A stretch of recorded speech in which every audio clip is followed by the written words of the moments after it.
I would hear him saying all these nice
consent request. That email address has been provided to your staff.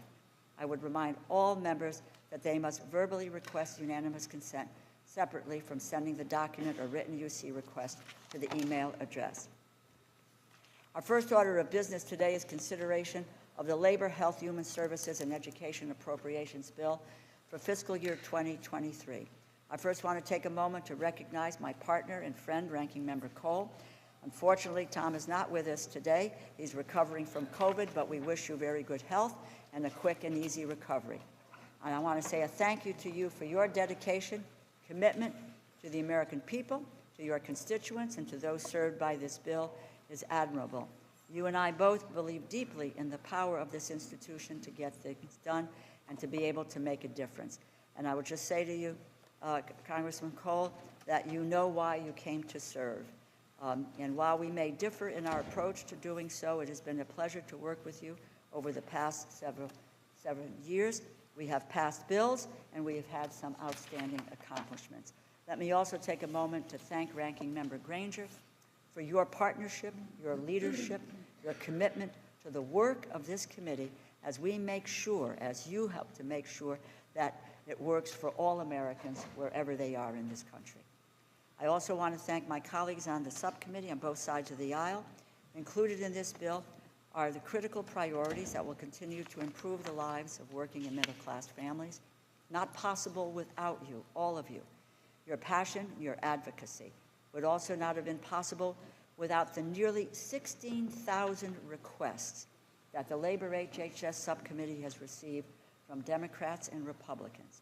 Especially impressive are the more than 1,300 community project funding requests we included in the bill. They impact the lives of working middle-class families. They are investments that go directly to our constituents and the projects that matter to them. I'm proud of the bill. Builds on historic investments that we made in 2022. We know that Americans are looking for a lifeline, that pay is not keeping up with inflation. Hardworking Americans live paycheck to paycheck. Women are having trouble re-entering the workforce because they struggle to find good child care and good employment and education opportunities for people. They often feel unattainable for so many. And this bill gives them the lifeline they are looking for. We held 9 hearings. We discussed the need for sustained investments in social, emotional, and cognitive development of our students. We heard how best to address the teacher shortage that threatens student learning and success. And as we support Americans in every stage of their lives, we consider how to strengthen the independence, well-being, and the health of older Americans. We met to discuss the President's budget for labor, for education, for the NIH, and other areas. We heard directly from our colleagues about the areas of interest to them, and we heard directly from as many people as possible on their priorities with outside groups. The bill that I present this morning provides $242.1 billion in investments. It's an increase of 13% above 2022. It supports early childhood education and child care. $7.2 billion for the Child Care and Development Block Grant, $12.4 billion for Head Start, $350 million for preschool development grants. We fund greater educational opportunity, $20.5 billion for Title I grants to local educational agencies. We strengthen federal support for public education and for high poverty schools. Strengthen K-12 education. So we support babies, children, young adults with disabilities with $17.8 billion for special education programs. Education is a great equalizer, but only when it is affordable and accessible, which is why we commit ourselves to historically underserved students. The bill provides minority-serving institutions, historically black colleges and universities, and other under-resourced institutions at $1.1 billion to serve its students. Post-secondary education includes a $500 increase to the maximum Pell Grant, the foundation of our student aid system. We looked to try to enhance our workforce, $11.8 billion for employment and training. We double the funding for strengthening community college training grants. and dramatically increase funding for registered apprenticeships. Proud of the programs created from this committee. It meets the growing demand for skilled workers, and it includes those with significant barriers. It helps them to find good employment opportunities. We also protect our workers' paychecks and benefits and the health and safety of their workplace. It's $2.2 billion for worker protection agencies, $319 million for the National Labor Relations Board to ensure that workers have a voice in their workplace and to protect their rights to collective bargaining. We provide $139 million for the International Labor Affairs Bureau, ILAB, to protect against the most abusive labor practices abroad. Maintaining a strong workforce also requires investments in public health. In the past 2 years, we have taught us anything that making health care accessible and affordable keeps us all safer. Therefore, we have done $10.5 billion for the CDC, Center for Disease Control and Prevention. It's a $2 billion increase to help them build their public health infrastructure, modernize public health data, develop emergency preparedness programs, strengthen the public health workforce initiative. At the same time, we make investments in the Health Resources and Services Administration, $9.6 billion for HRSA. And there we expand contraceptive care, maternal and child health, school-based health centers, behavioral health workforce training, and ending the HIV and supporting ending the HIV initiative. We strengthen the commitment to biomedical research, strong funding for the National Institutes of Health. We provide the NIH with $47.5 billion. It's an increase of $2.5 billion.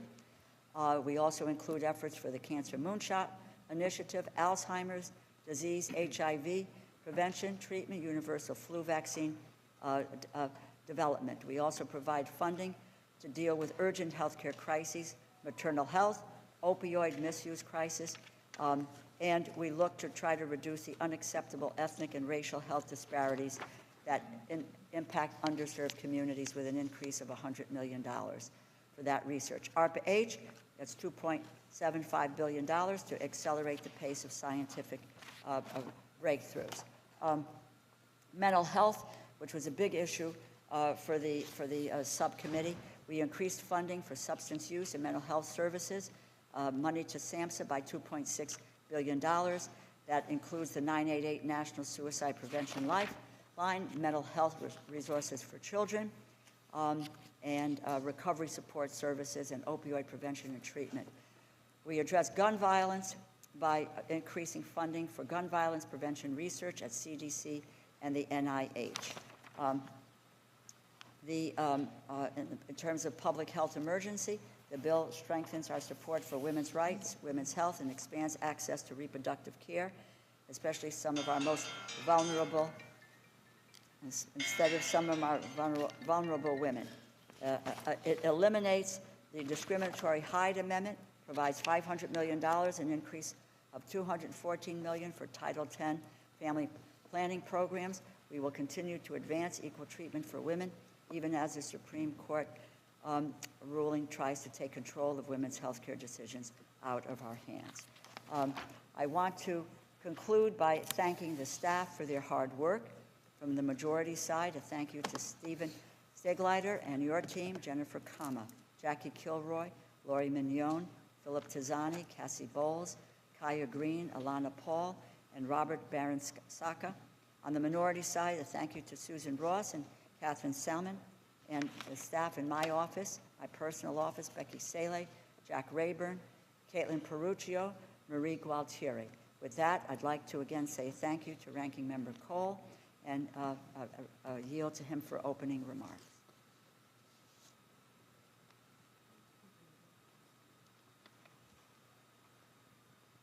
Mr. Cole, you're muted. Thank you very much, Madam Chair. Okay. I think I'm unmuted. Is that correct? Can you hear me? Yes, we can hear you. Okay. Thank you very much, Madam Chair. It's obvious I wish I were there with you, but frankly, all of you should be glad that I'm not. This is the last day of my quarantine in my spacious 600 square foot apartment in Alexandria. So I'm looking forward to this evening with a great deal of anticipation. I want to begin, Madam Chair, by reciprocating your very gracious personal remarks. It has been a pleasure to work with you and your staff and your team, and frankly, our colleagues both sides of the aisle over these, frankly, many years now together. And I'm proud of what we've been able to do in partnership, and look forward for us being able to continue to work together as we go through this process. Madam Chair, I want to congratulate you again for your hard work on the Chairman's Mark. As I said last week, I want to thank you for incorporating so many of our shared priorities in this bill. You and I agree on the need for continued investment in biomedical research, public health infrastructure, and preparing the nation for the next pandemic. We also agree on the importance of funding early education, special education, and programs like TRIO and Gear Up, which help first-generation students complete college and change the trajectory of their lives. Thank you for recognizing the importance of these shared priorities. You've also been fair in including community project funding requested by members of both sides of the aisle. For that, I thank you as well. Despite these many areas of agreement, I will be opposing this bill as presented today. Right now, Americans are experiencing the highest inflation rates and consumer prices seen in 4 decades. Even more concerning, a recent report published by the Nonpartisan Congressional Budget Office found that this inflation is unfortunately here to stay well into 2023, despite Democratic claim that it was only going to be temporary. Additionally, a severe worker shortage still exists. In fact, according to the latest Bureau of Labor Statistics job opening and labor turnover survey, small businesses are still looking to fill roughly 5.5 million job openings, nearly 2 job openings per 1 job seeker. Americans are struggling to feed their families, fill up their gas tanks, and pay their rent or mortgages. Yet the Biden administration and Democrats continue to ignore this crisis and fuel the inflation fire by proposing more wasteful and out-of-control spending. Unemployment was incentivized for too long by the Biden administration, and the government spent too much on things unrelated to the coronavirus response. Yet this bill continues to exacerbate our economic problems by pumping billions of dollars in additional spending into programs that cannot absorb it, and creating new controversial programs of dubious value that will be of little that will do little beyond adding layers of bureaucracy at federal agencies. Our economy cannot sustain this. Additionally, the bill once again removes long-standing bipartisan amendments that have been protected taxpayer dollars from funding abortion or forcing healthcare professionals from participating in abortion. As my colleagues know, these protections need to be reinstated in this bill to move forward. The majority of Americans support them, and my colleagues acknowledged this when this language was retained just a few months ago when we completed work on the omnibus package for fiscal year 2022. It was the right thing to do then, and it's the right thing to do now. I hope my colleagues will adopt an amendment that is co-sponsored by every Republican on this committee to reinstate these policies today, so that this bill can continue through the process with this issue already resolved. Finally, this bill contains many other policy and spending provisions that I find objectionable and that will need to be modified to get to a final deal. I'm hopeful that that some of these issues can be addressed through the amendment process today. We have a number of issues that will be raised by members on our side of the aisle and are helpful. In closing, while this bill does fund many good things, I will be opposing it today. The price tag is too high. The bill contains many poison pill policy writers, funding for unauthorized programs, and frankly bows to a liberal agenda that is out of step with the American people.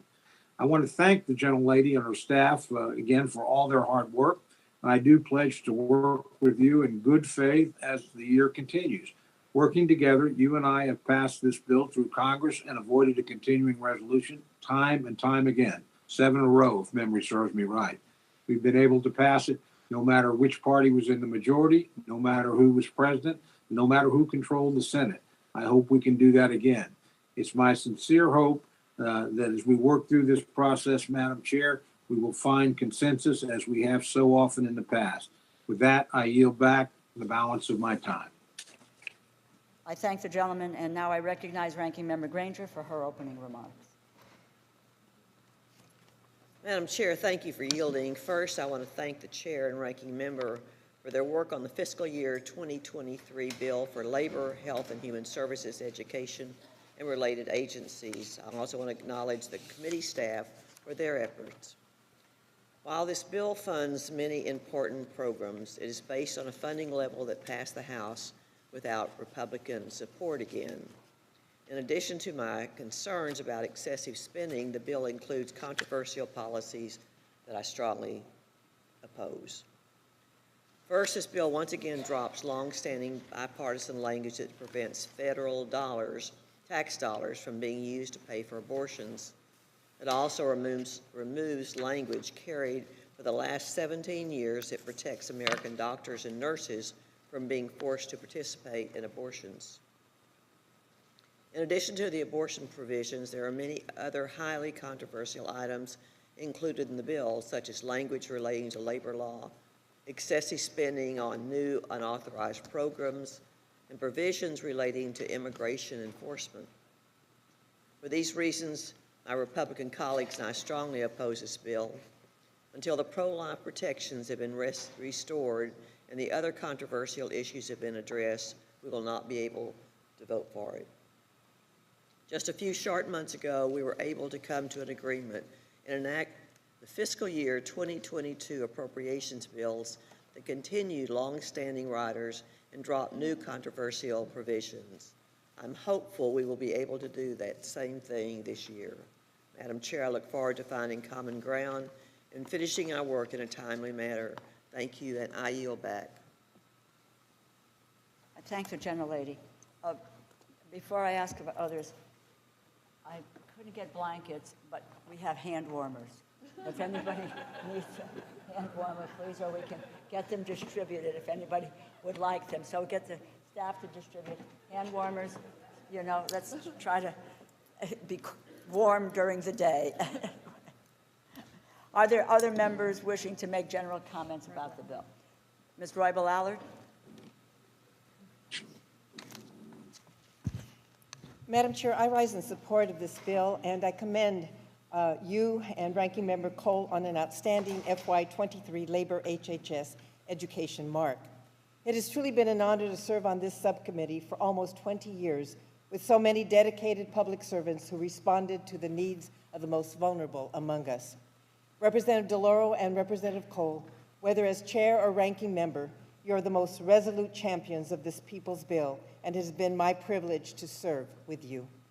Over the years, you both have been very generous in funding so many of my priorities, including robust funding for my Stop Underage Drinking Act, the Newborn Screening Saves Lives programs, and nursing education. And I thank you both for your gracious inclusion of my breastfeeding and chimpanzee language in this year's manager's amendment. I'm also grateful this bill includes my request for the Department of Labor's Wage and Hour Division to produce a report on work-related injuries and deaths of children working in agriculture, and for the National Academy of Science to study the health impact of pesticide use on children working in agriculture. These are important studies because our children in agriculture are the only children not protected by our nation's child labor laws. This results in these children being exposed to dangerous pesticides and working with dangerous equipment with no restrictions on the maximum number of hours they work. A GAO study I commissioned with Chairwoman DeLauro found that 50% of work-related child fatalities occur in agriculture. And the National Children's Center for Rural and Agricultural Health and Safety found that every day, 33 children employed on U.S. farms are injured, and it estimates that every 3 days, a child dies working on a farm. The reports requested in this bill are an important first step toward addressing these tragedies. Madam Chair, I also thank you for your remarkable commitment to strengthening our public health system. This mark will bolster our public health infrastructure, data surveillance capabilities and workforce, and make significant investments in immunization systems, climate change, safe motherhood, and the elimination of health disparities. The FY23 bill also supports many maternity caucus priorities my colleague Jamie Herrera Butler and I have fought for. This includes investments in midwifery education, maternal mental health, stillbirth prevention, and an interagency committee to coordinate HHS maternal health activities and promote optimal birth outcomes. There are also significant investments to support our teachers, parents, and students after a devastating 3 years of the COVID-19 pandemic. My district is home to the highest percentage of Dreamers and DACA recipients in our country. DACA recipients are among our finest researchers, military personnel, entrepreneurs, teachers, nurses, doctors, and the essential workers who were so critical at the height of our COVID pandemic. Language in this bill recognizes their talent and the valuable contributions DACA recipients make to our country and our economy. In closing, let me say how amazing the last 2 decades on this subcommittee have been, and it's been an honor to have worked with so many conscientious colleagues from both sides of the aisle, including on this full committee. I also extend my sincere appreciation and thanks to all the outstanding Labor HHS subcommittee staff for your good humor, your responsiveness, and many long days and late nights of hard work to produce such a strong appropriations bill. I yield back. Just listening to you, Ms. Roybal-Allard, tells us about what we are going to miss in terms of your commitment and your dedication. Thank you. Thank you for your service. Thank you. Mr. Valadeo. Thank you, Madam Chair. I want to thank the committee for including language in the manager's amendment to highlight the importance of trafficking prevention activities within the Department of Education. Human trafficking is one of the fastest growing criminal enterprises. All of my local law enforcement agencies have voiced their concerns over this escalation in disturbing criminal activity. To quote one law enforcement official in my district, selling humans is quickly becoming more profitable for gangs than selling guns or drugs. Tragically, many of these victims are just children when they fall prey to the physical, psychological, and emotional coercion from traffickers. I have children in high school and junior high, and the stories and statistics I'm hearing from law enforcement terrify me. So much of our life is virtual, and today's hybrid learning environments have only increased our children's online presence, putting them all at greater risk of encountering predators.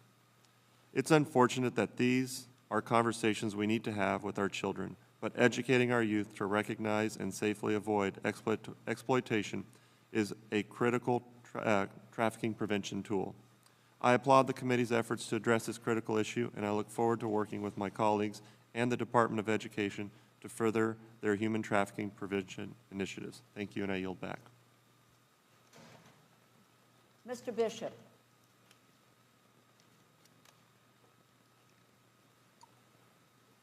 Thank you very much.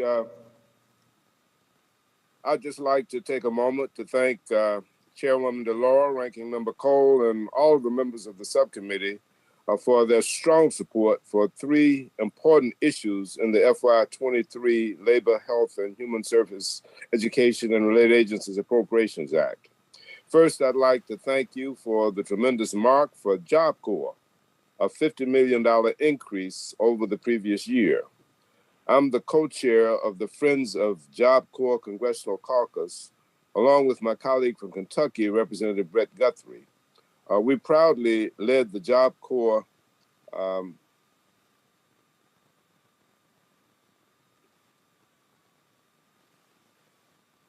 appropriations, dear colleague, earlier in the spring, and the appropriations letter and the funding level showcased the broad bipartisan support for Job Corps and its students, staff, and the various campuses. I'm fortunate to have the Turner Job Corps campus in my district in Albany, Georgia, which is one of 121 active campuses around the country. I've seen firsthand the impact that the Turner Job Corps Center has made on thousands of my constituents. And in addition to the Job Corps program, I want to applaud the subcommittee for its strong but necessary support of the Centers for Disease Control and Prevention and its public health programs. Our experience with COVID-19 over the last 2 years reminds us that to avoid the substantial human and economic costs associated with current large-scale emergencies and future public health concerns, we must be willing to make sustainable, long-term investments in our public health system. I'd be remiss if I failed to point out that the CDC also is one of the crown jewels of the Georgia economy. The CDC has almost 10,000 employees in Georgia, making it one of Georgia's top 15 employers. 60% of CDC employees have a master's degree or higher. And if the CDC were a public company, its annual operating budget would rank 107 on the Fortune 500 list and would place it among the top 5 largest companies in Georgia. CDC also has 5.3 million square feet of office and lab space in the state, and it purchases $218 million worth of goods and services from Georgia businesses each year. Finally, I want to thank you for your help on trying to communicate to HHS the necessity for low-income medical patients to have alternative non-emergency medical transportation to life-sustaining dialysis treatments. These patients are losing access to ambulance transportation under a CMS innovation model, but the agency is doing nothing to make sure they have an alternative ride. I have been working very hard on the issue for several years, and I'm very disappointed that the agency has not responded with any action to my letter to the secretary, nor to the report language in the FY22 House bill or the statement of the manager just a few months ago. Of course, dialysis patients very rarely are so sick or frail that they need an ambulance, but they need appropriate alternative transportation.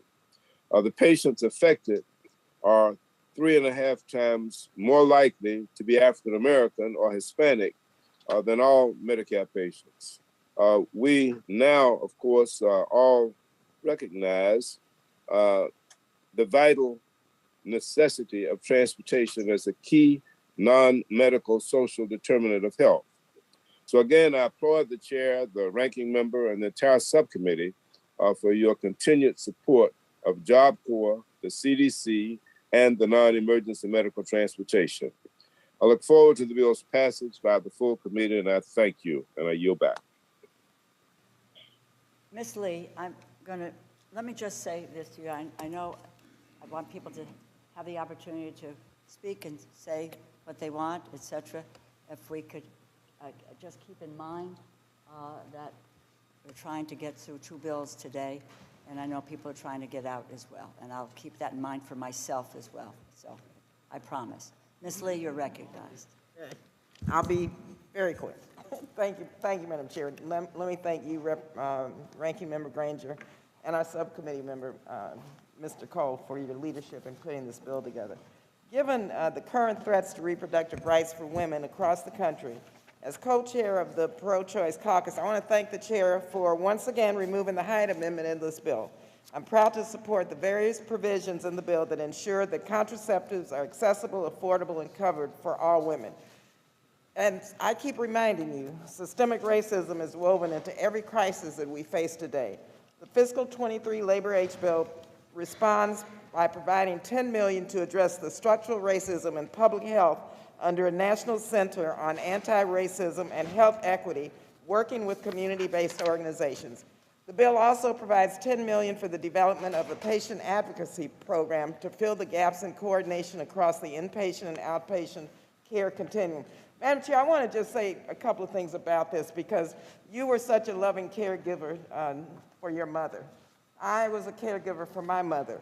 I have a 101-year-old aunt now who I'm the primary caregiver for. The gaps in the healthcare system in terms of the continuum of care and how certain aspects of one's care just gets dropped through a system that is not coordinated could be deadly and could have very negative health outcomes. So this $10 million for the development of a patient advocacy pilot program is extremely important because for many of you who know the system, the healthcare system, you know with your loved ones, you have to stay on top of every single day, every single aspect of their care. So hopefully this will begin to help close some of those gaps. Also, thank you, Madam Chair, for adding the language as it relates to HIV and AIDS that really put through now increasing access to PrEP, which are support services that we need to achieve an AIDS-free generation by 2030. And also the Minority AIDS Initiative, which Congresswoman Waters, myself, started in 1998, actually. Thank you for the various cannabis provisions in the bill that allow researchers to conduct research. And also for the Children's Interagency Coordinating Council and the inclusion of $2 million for a pilot program for a food as medicine pilot project. Thank you again, Madam Chair, for a bill really that addresses some of the gaps in our country as it relates to Black and brown children and looking at the school-to-prison pipeline and what this means for Black and Latino students, and also for investments in the teacher training program. So thank you again. This is the People's Bill again, and I think the provisions of this bill represent that we truly are working for the people. Ms. Wasserman Schultz. Thank you, Madam. Act together here, yeah. Thank you, Madam Chair. I'm very appreciative of your leadership and your passion on this comprehensive bill that is before us. Just as the Biden administration has reignited the Cancer Moonshot Initiative, I'm thrilled to see that this bill prioritizes cancer prevention, screening, and early detection. This bill increases funding for the NCI and continues to support survivorship programs within the NIH and CDC to one day eradicate this disease once and for all, in addition to prioritizing research into mRNA for cancer vaccines. As a breast cancer survivor, I'm thrilled that the bill includes a vital funding increase to almost $9 million for early act activities, an initiative I was privileged to pass into law to promote and fund breast cancer awareness and grant funding for young and at-risk women.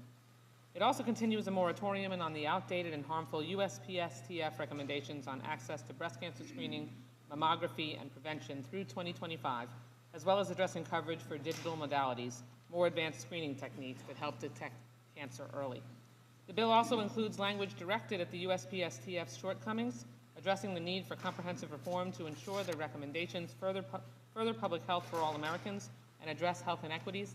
And I welcome anyone to join me in looking further into the USPSTF's deficiencies.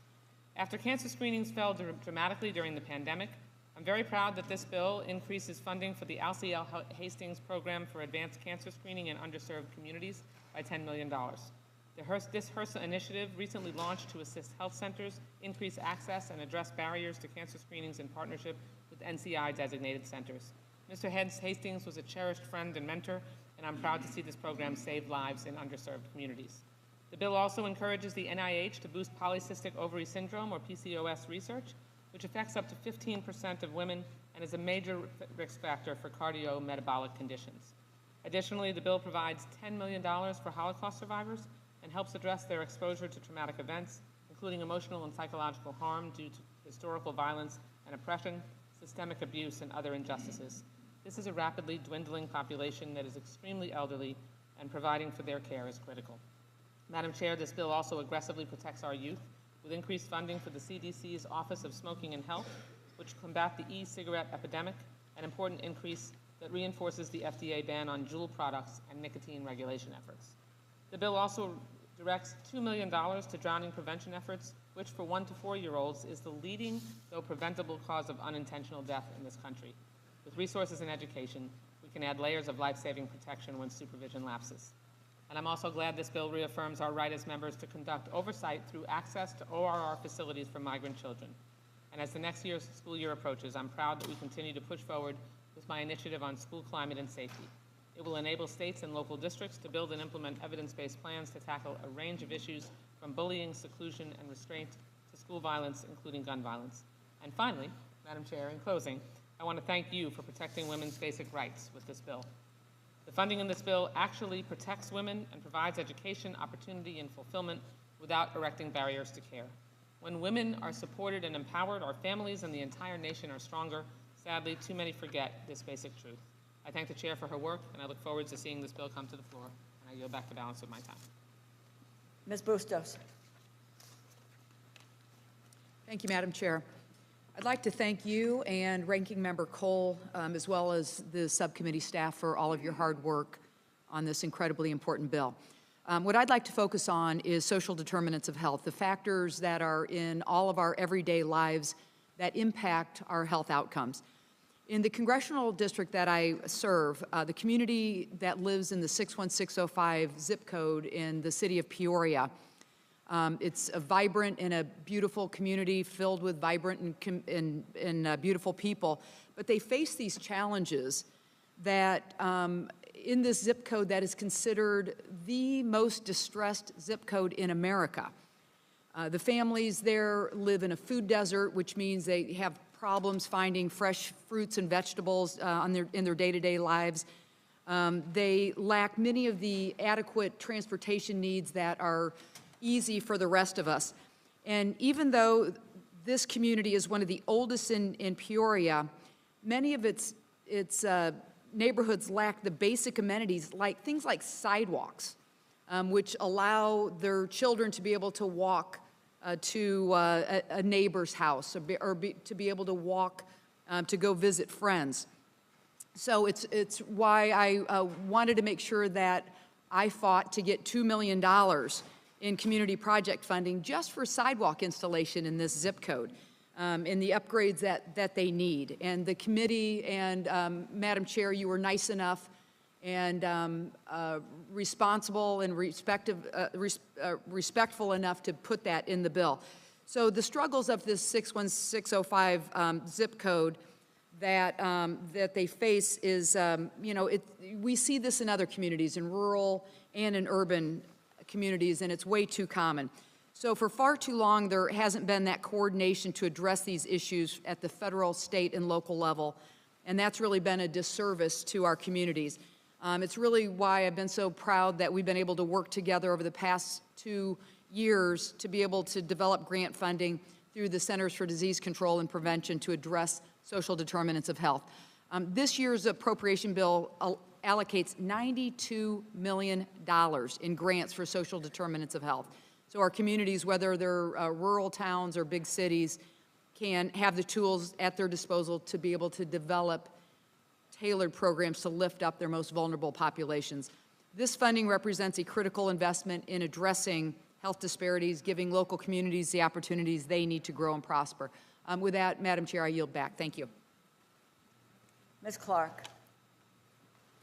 Thank you, Madam Chair. I'd like also to express my appreciation for you, Ranking Member Cole, and the hardworking staff in producing the Labor Age Appropriations Bill. As a member of the subcommittee, I am proud to support this bill that prioritizes the kitchen table issues faced by Americans every single day.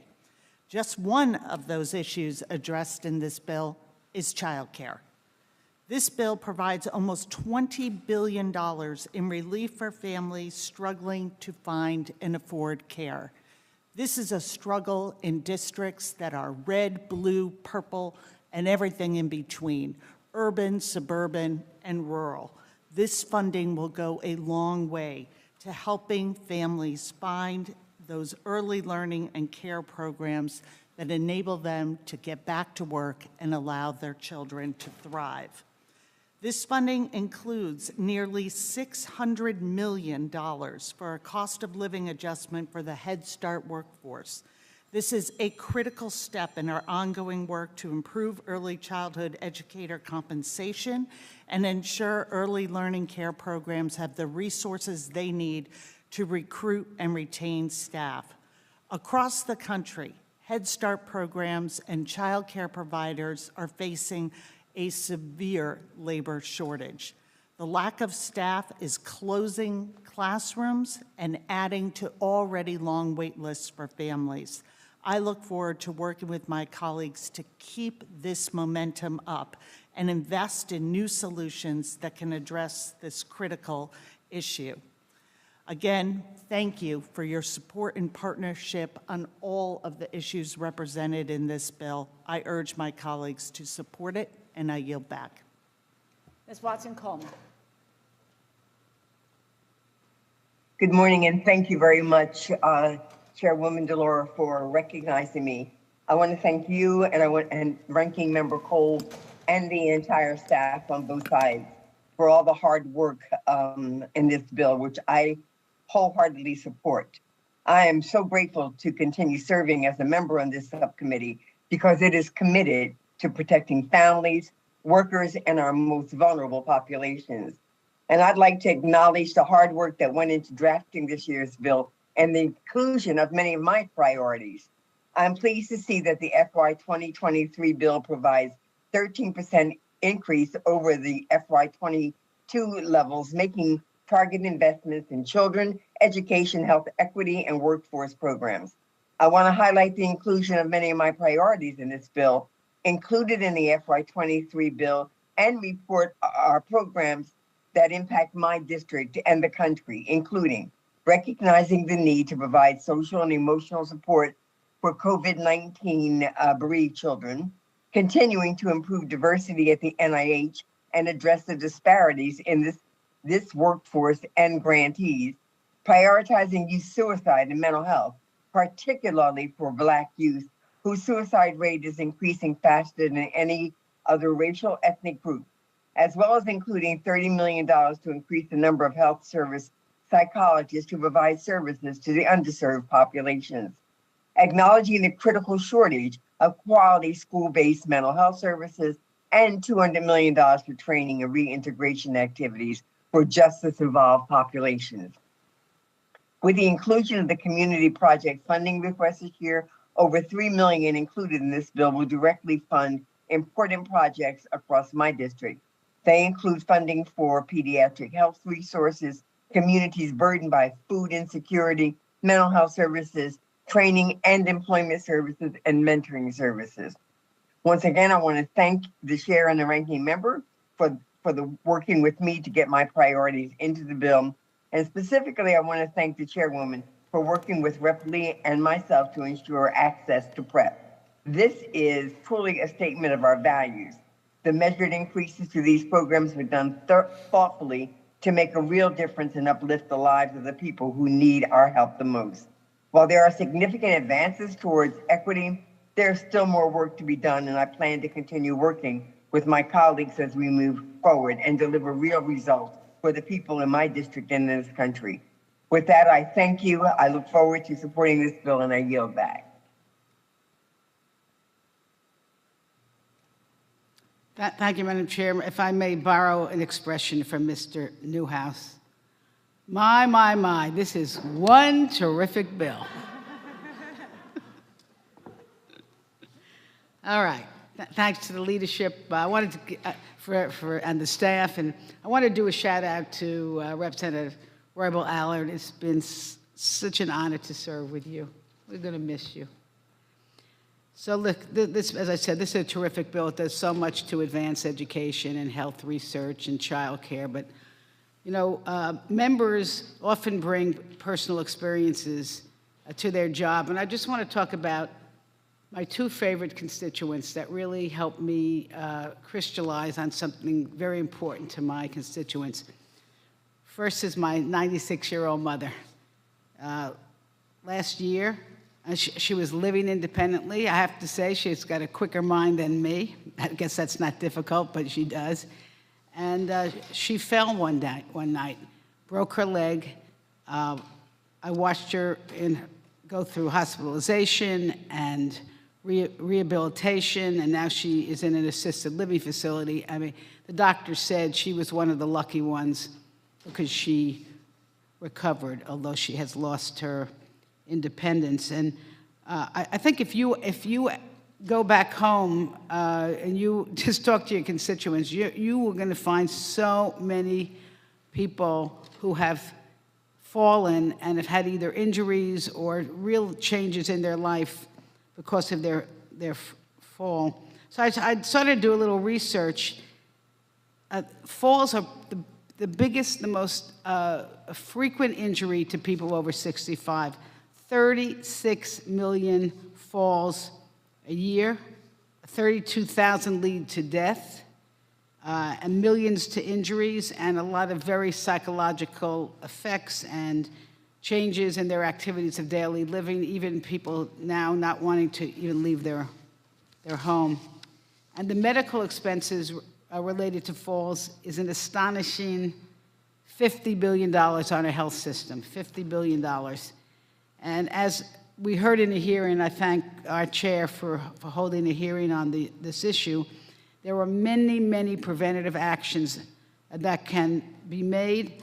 And really shockingly, the federal investment in fall prevention, despite the fact of the huge impact on the cost of falls, the federal investment has been minuscule. So I want to, again, thank this committee, our subcommittee. We are making new large investments to support and scale up fall prevention programs.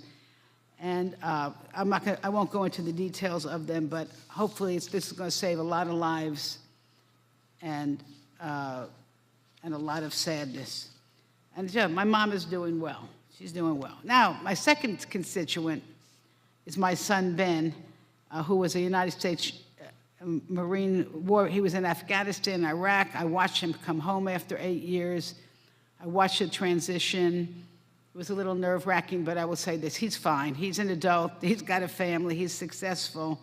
But here's the point. What I realized is that these young people who are coming home from the military have to go through a transition. And this bill also now invests again in student veteran centers at colleges and universities. And these are centers where veterans coming out of the military can go to, and it helps them with mentoring and financial counseling and tutoring, because they go through a lot of different experiences than someone who's just coming out of high school. So I want to again thank our subcommittee for putting this in, and I yield back, Madam Chair. Mr. Espaillat. Thank you, Madam Chair. I rise in support of this year's Education, Health, and Labor Bill as the nation still grapples with the detrimental effects of COVID-19. The pandemic has really taken a toll on many districts, including my district, the 13th Congressional District, who've seen some of the worst zip codes in the country with regards to deaths and those that fought for their lives in hospitals and ventilators during the pandemic. We must have substantial funding to rebuild and enforce these essential systems. This bill includes $124.2 billion for the Department of Health and Human Services. Funding will invest in our nation's depleted nursing workforce and ensure that our most vulnerable low-income residents have access to quality Medicare services. The funding ensures that safety net hospitals and federal qualified health centers, and many of them are, Madam Chair, are in my district, Harlem Hospital and Metropolitan Hospitals, of course, Montefiore, and even some of the most prestigious hospitals like New York Presbyterian, Mount Sinai, among others, are safety net hospitals as well. They're in very poor communities. So we must ensure that they can continue providing care for medically underserved communities, critically important to the Bronx, where I represent a good portion of the Bronx. Harlem, of course, which is an iconic neighborhood in New York City, and Washington Heights. It also helps lower the cost of outpatient drugs while providing funds to help combat the devastating opioid crisis that has touched every state and every one of our districts across this nation. I was also pleased to see significant investment in our nation's students through the $86.7 billion allotted to the Department of Education. Among other groups, this funding targets the expansive needs of English language learners. I was an English language learner at one point, and I'm happy to report that now I speak Shakespearean English. Investment in essential programs like the Teacher Quality Program which ensures schools are producing teachers that can provide adequate services for English language learners, and the Every Student Succeeds Act, which provides funding specifically for ELS, shows Congress' commitment to one of our nation's most vulnerable populations.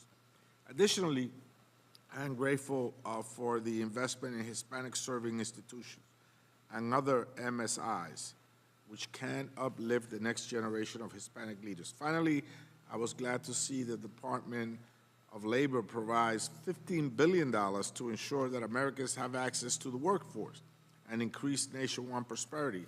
These funds will go to important programs like the Reentry Employment Opportunities Program, which allows justice-involved individuals to have a pathway to the workforce, greatly assisting with reintegration into our communities. Thank you, Madam Chair. I yield back the remaining part of my time. Ms. Capter. Thank you, Madam Chair. I'd like to thank you especially and Ranking Member Cole, as well as Ranking Member Granger, for your work on this very important bill. I'm grateful to see many of the priorities that are important to meet the needs of the region that I represent and the whole country included in the bill, including several agencies that will receive vital increases, from strengthening worker protections to historic investments in quality health care and education.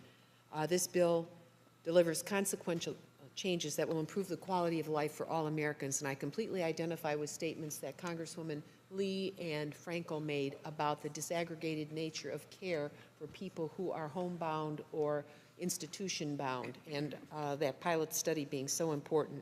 I want to thank the committee staff that stayed up many nights to get this done, and in my view, throughout the pandemic, the work of this committee and subcommittee has distinguished itself to restore our nation to some level of normality and well-being. We're far from that, but even looking at the number of our own members that have just gotten COVID, it just tells us that more work lies ahead. The labor, HHS, and education programs funded under this bill, including especially for regions like mine, workforce development, Pell Grants, and quality, affordable health care coverage are critically important. Many of the hardworking and retired people that I serve depend on Medicare and Medicaid coverage, and it's essential that we strive to improve health outcomes, lower costs, and expand accessibility in a very confusing healthcare system. I'm pleased the bill provides necessary additional funding for the Substance Abuse and Mental Health Services Administration, $9.9 billion, which is an increase of $2.6 billion above the enacted level for this year. It is so vitally needed.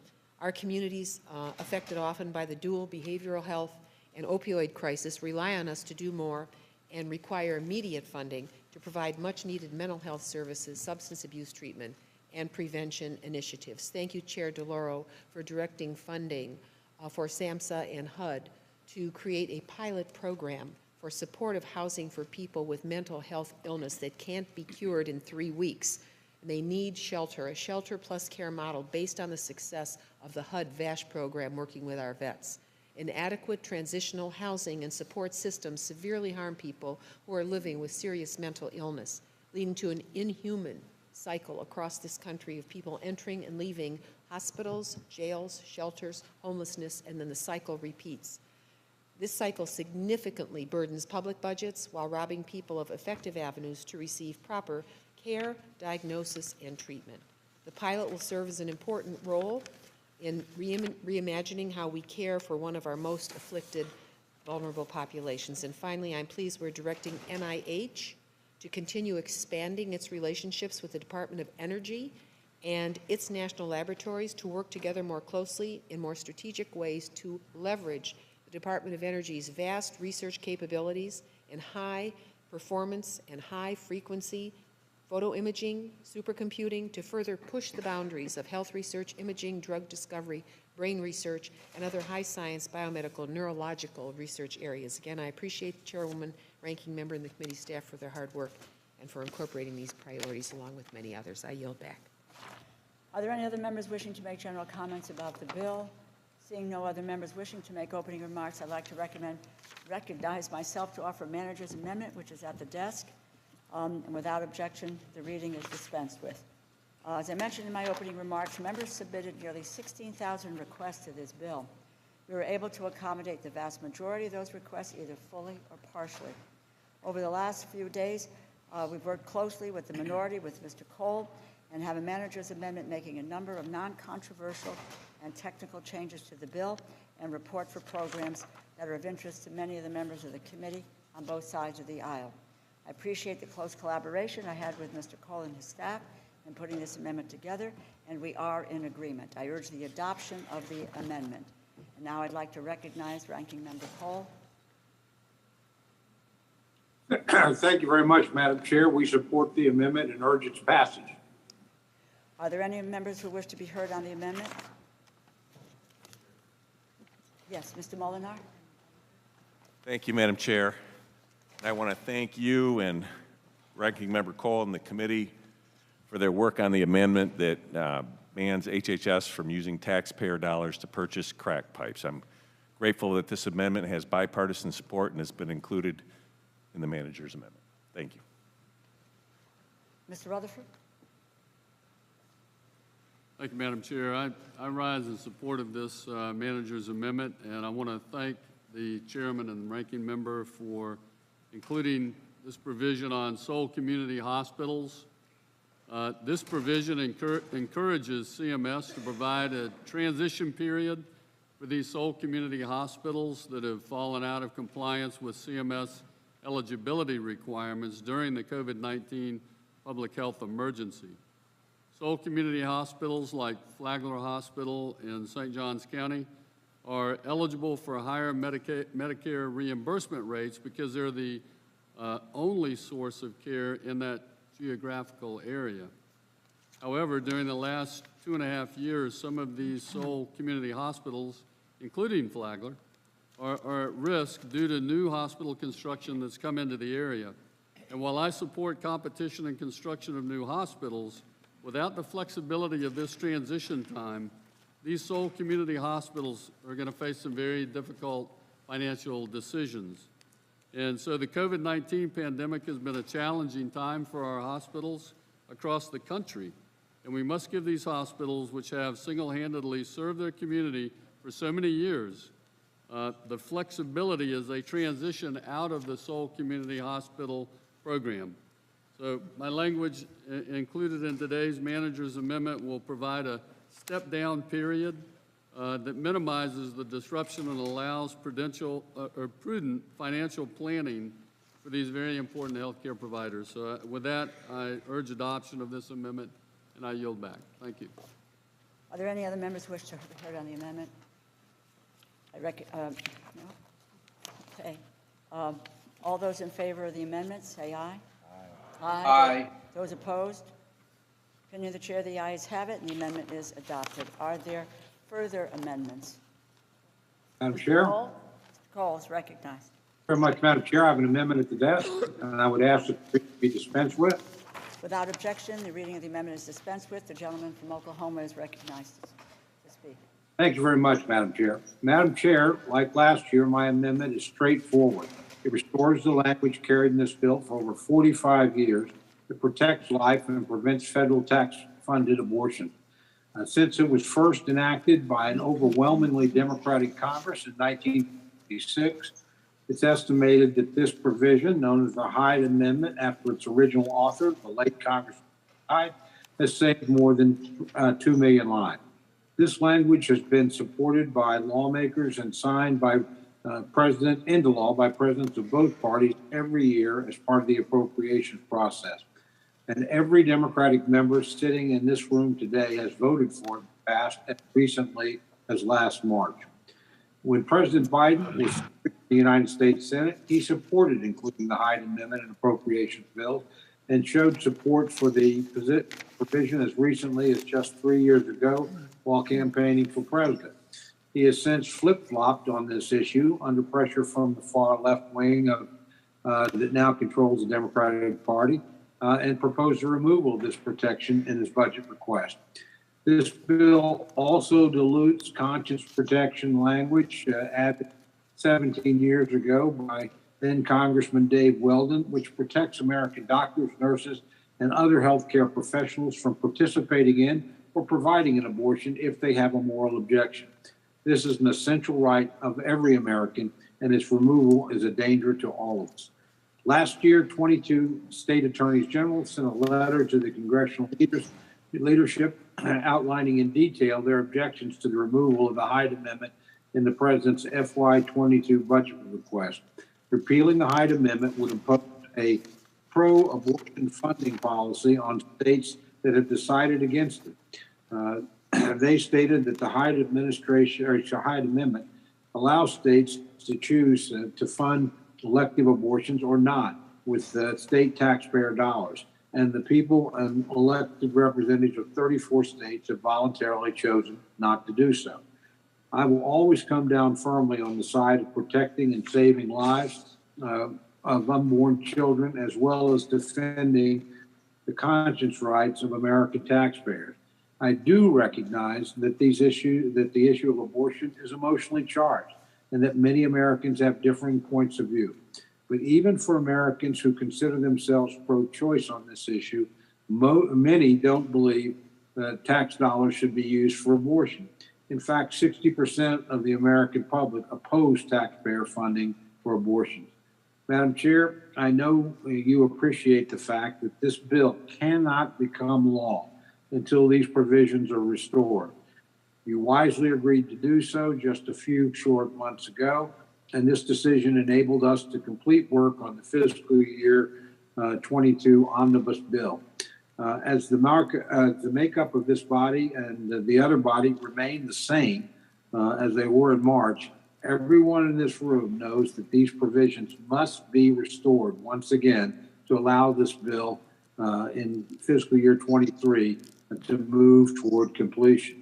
I would strongly urge you that we make this modification now, this committee room, so that negotiations are not unnecessarily bogged down later in the year. We know this needs to happen, so let's do so sooner rather than later so that we can produce a final bill before Congress adjourns later this year. With that, Madam Chair, I urge the passage of my amendment, and I yield back the balance of my time. Ms. Granger? I support the gentleman from Oklahoma's amendment. The Hyde Amendment has been part of the Labor HHS annual appropriations bill for more than 40 years. It reflects a long-standing compromise on a deeply controversial issue. Estimates show that more than 2 million people are alive today because of this provision. The removal of this provision from the bill is deeply troubling to me. It will have to be reinserted if votes are needed from members on our side of the aisle. I urge a yes vote on this amendment, and I yield back. I rise in strong opposition to this amendment. The Hyde Amendment is discriminatory. It is a discriminatory policy. It has been perpetuated for over 40 years. A status quo that denies help to low income, in this case, disproportionately denying women of color health services available to those who can afford this choice. The radical supermajority on the Supreme Court's ruling overturning Roe v. Wade was not about protecting life. It was all about stripping power, control, and dignity away from women. And that has been the result of the Hyde Amendment for decades. When Medicaid covers the cost of pregnancy-related care, including abortion, it means someone can make a decision based on what is best for their circumstances. Currently, 33 states and the District of Columbia, though not by their choosing, deny state funding to women seeking access to abortion. As a result, the millions of women in these states are hostage to their geography. With the radical court decision last week, it is more important than ever that we act to empower all women to be able to make deeply personal life decisions without politicians inserting themselves into the doctor's office. To ensure that regardless of where they live, all women are treated fairly and equally, and to improve women's health. This amendment also seeks to reinstate the Weldon Amendment that prioritizes a provider's beliefs over a patient's health needs. It gives the power to determine women's health choices to institutions, insurance companies, hospitals, or any kind of health care facility or organization, rather than leaving that decision to a woman. The Weldon Amendment has been invoked in the past in attempts to block policies to expand abortion coverage by threatening policymakers with the loss of critical federal health dollars. If this debate was truly about protecting life, then every member in this room would vote in favor of this bill. It invests in maternal health, child care, biomedical research, education, job training, and more. But it would appear that there's more of an interest in protecting life, but that doesn't seem to extend into childhood. I am proud that the bill we are considering today moves us forward in ensuring access to essential reproductive health care services. Arguing that these riders have been law for decades and therefore we are prevented from making changes is disingenuous. Just last week, the activist conservative Supreme Court disregarded science, decades, 50 years, half-century of legal precedent, and the will of the majority of the American people they thwarted to strip away a woman's fundamental and constitutional right to make her own decisions about her health care. In the wake of that ruling, this bill protects women's health. It empowers women and prevents politicians from inserting themselves into women's most personal health care decisions. The decision to get an abortion should be made by a woman and her family in consultation with her doctor and in accordance with her own faith. I urge my colleagues to oppose this amendment. Are there other members who wish to be heard? Mr. Adderholt? Yeah, thank you, Madam Chair. And I just wanted to rise in support of the gentleman from Oklahoma's amendment. The Hyde Amendment, of course, as we know, was first enacted back in 1976. It's been supported by both presidents. And the crux of the matter is it simply prevents taxpayer funds from for going to abortions that so many Americans support this principle. Of course, I'm disappointed that President Biden again abandoned the Hyde Amendment. As a senator, he always supported this, and that's why it's very disconcerting to see what's going on now. Without the Hyde Amendment, the bill is simply too extreme. It can't pass the Senate. We must come together in a bipartisan manner and get the bills passed by both chambers in a timely manner. I know most of my colleagues on the other side of the aisle will vote against this, but please know I greatly respect their decision, but unfortunately, a vote against Mr. Cole's amendment would therefore just cause this bill to fail, and I look forward to continue to fight for the unborn, for the Hyde protection as it's been restored, and I would urge a yes vote on this amendment. I yield back. Thank you, Madam Chair. I rise in opposition to this amendment. Listen, I hear a lot of my colleagues on the other side of the aisle who are supporting this amendment because they care about fighting for American families. But when push comes to shove and these same colleagues actually have the opportunity to support American families, they don't. They vote against the expanded child tax credit to put money in parents' pockets. They vote against paid family leave so parents can stay home with those babies. They vote against access to affordable child care so parents can provide for those babies.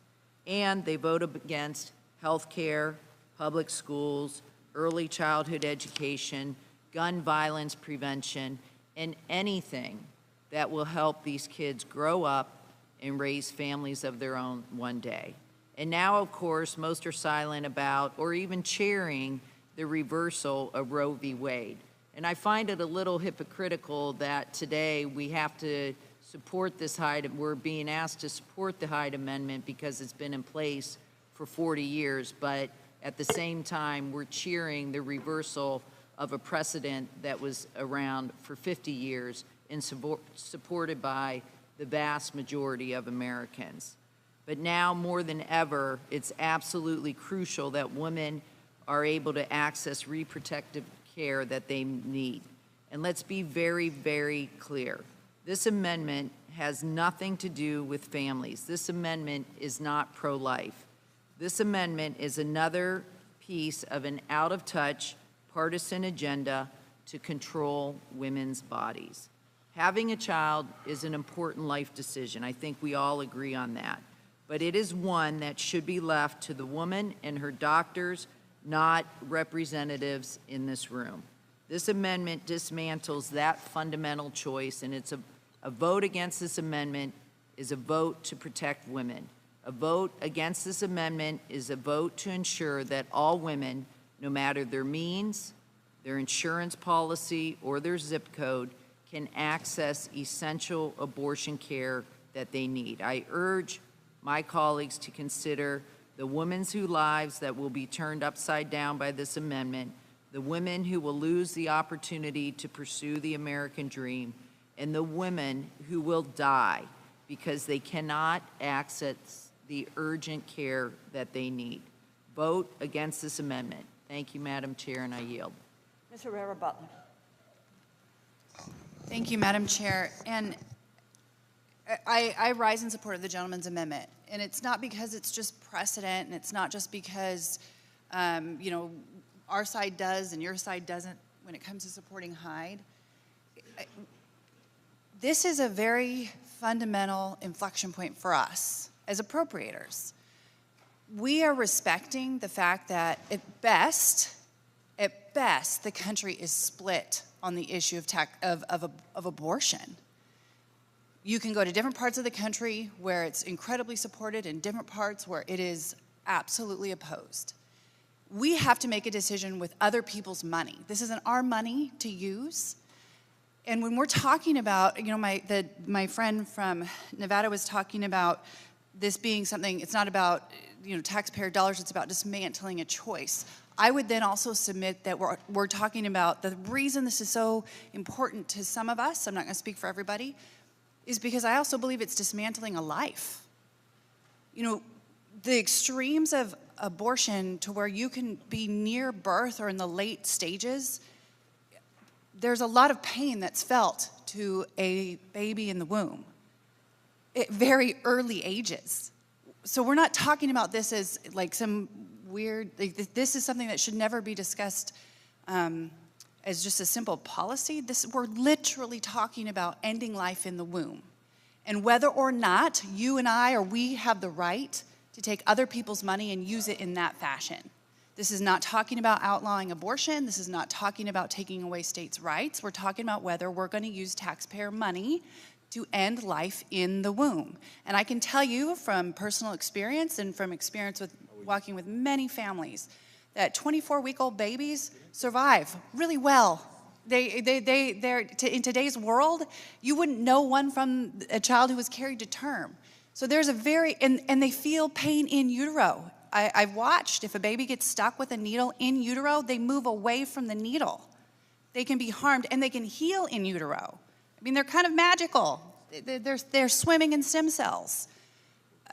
The science today shows us that we know, certainly with regard to late-term abortion, that this is at best an ethical problem. But for us to be saying, gosh, somehow we're against families because this is what we're defending isn't accurate. So I wanted to go on record and say the reason I'm supporting this amendment is because we don't have the right to take taxpayer dollars to use it to end life. And I will also add that the Hyde Amendment has exceptions to save the life of the mother, which is consistent with protecting life. So it's not a radical or an extreme position. In fact, it's one that even Senator Manchin has said from the other side of the rotunda, he will not support a bill, an omnibus bill, unless it happens. So the reality is, for this bill to become law, probably at the end of this year, this protection for taxpayer use to end life in utero is going to have to be in there. So with that, I urge its adoption. Yield back. Ms. Lee of California.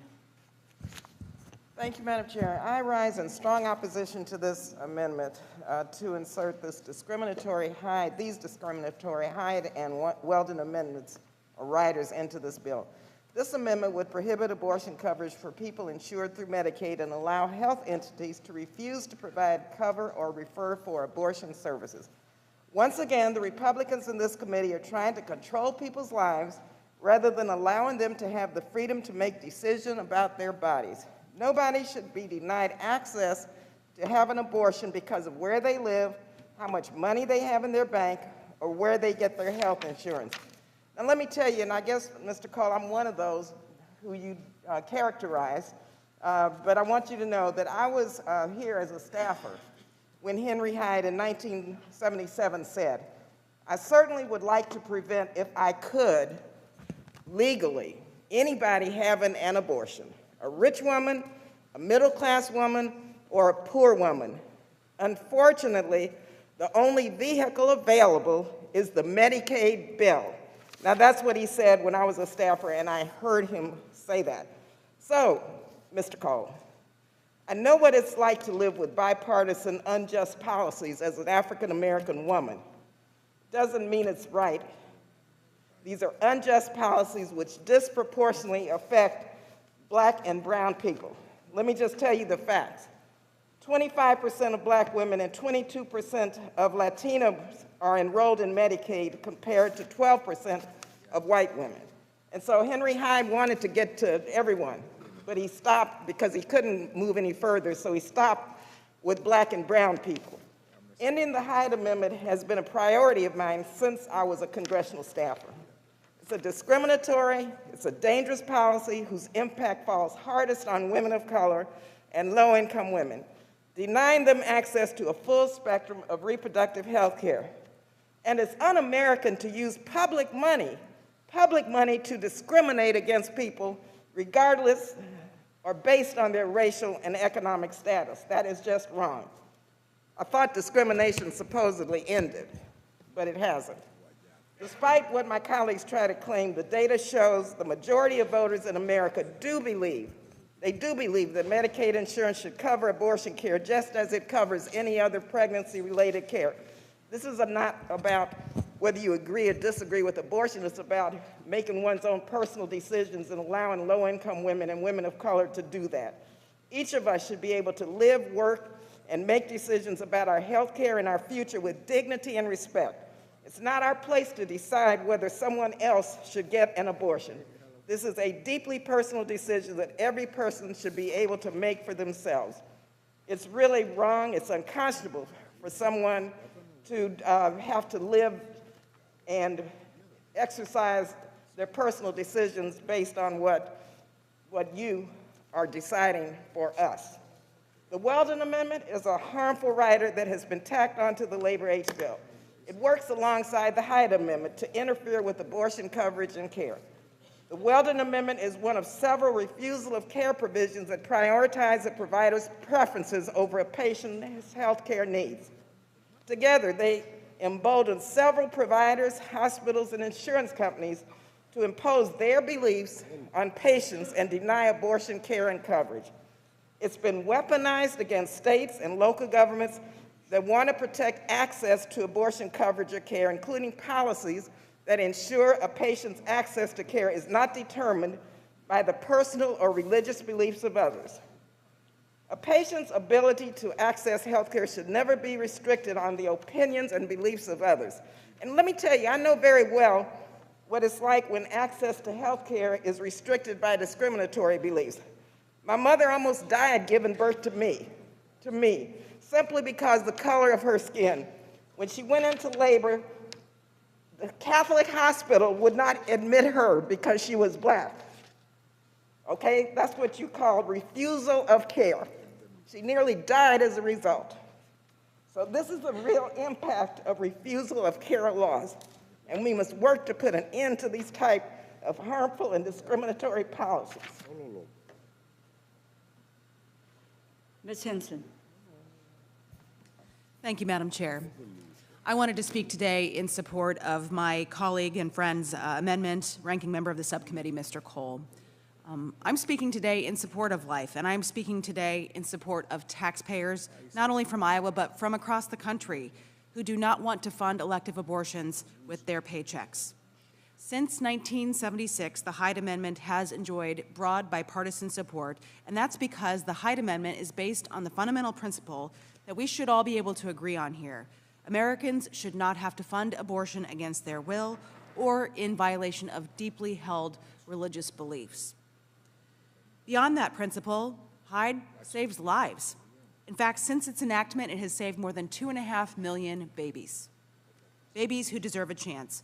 Babies who deserve to grow up, so perhaps one day they can run for Congress too. I'm a mom to 2 boys. Max and Jax are my entire world. I can't imagine my life without their smiles and laughter and their fun little jabs and gross boy jokes. The issue of life is personal to me as a mom, and the Hyde Amendment is personal to me as an American taxpayer. The bottom line here is that we should not be forcing Americans to fund abortions against their will. As members of the House Appropriations Committee, it is our job to stand up for American taxpayers and be accountable to them. It is their money. It is not the government's money.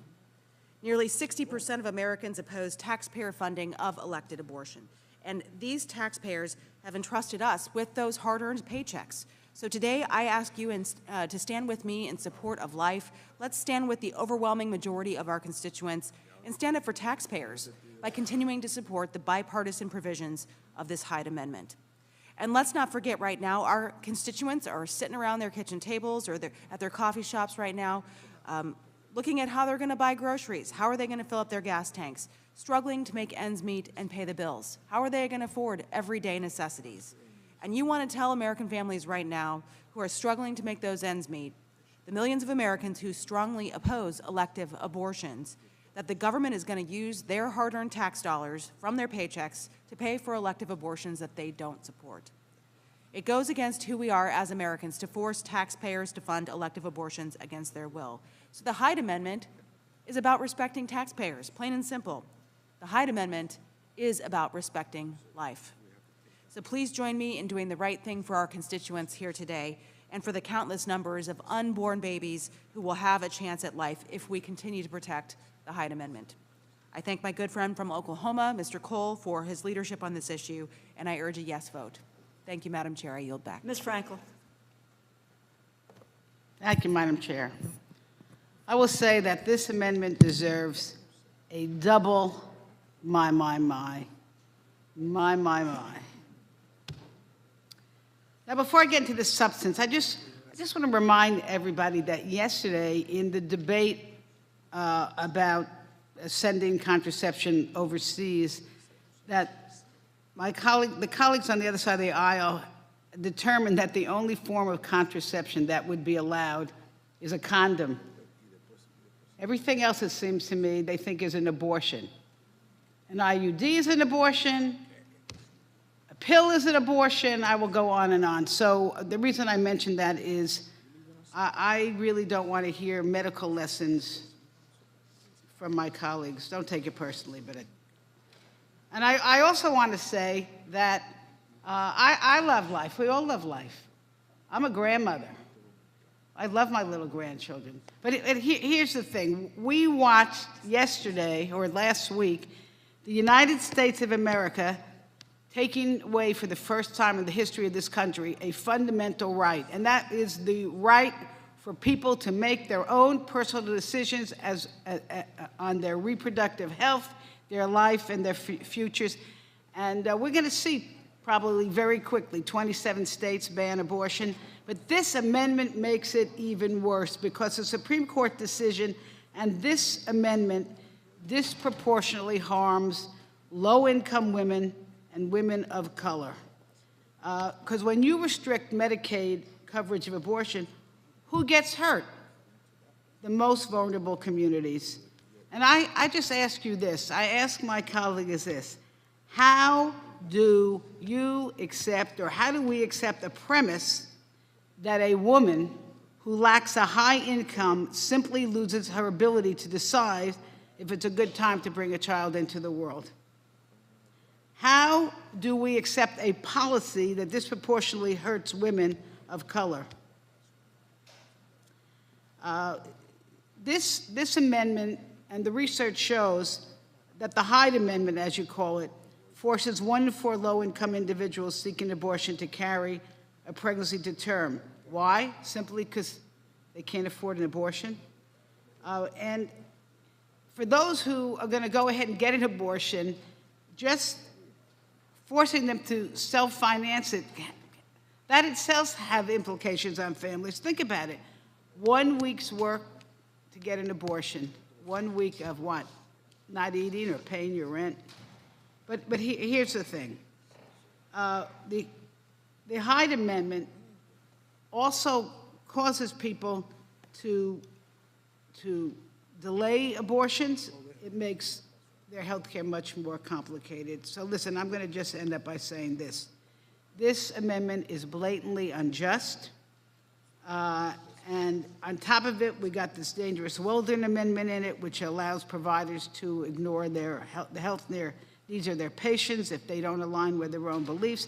Really? Is that what we're coming to in this country?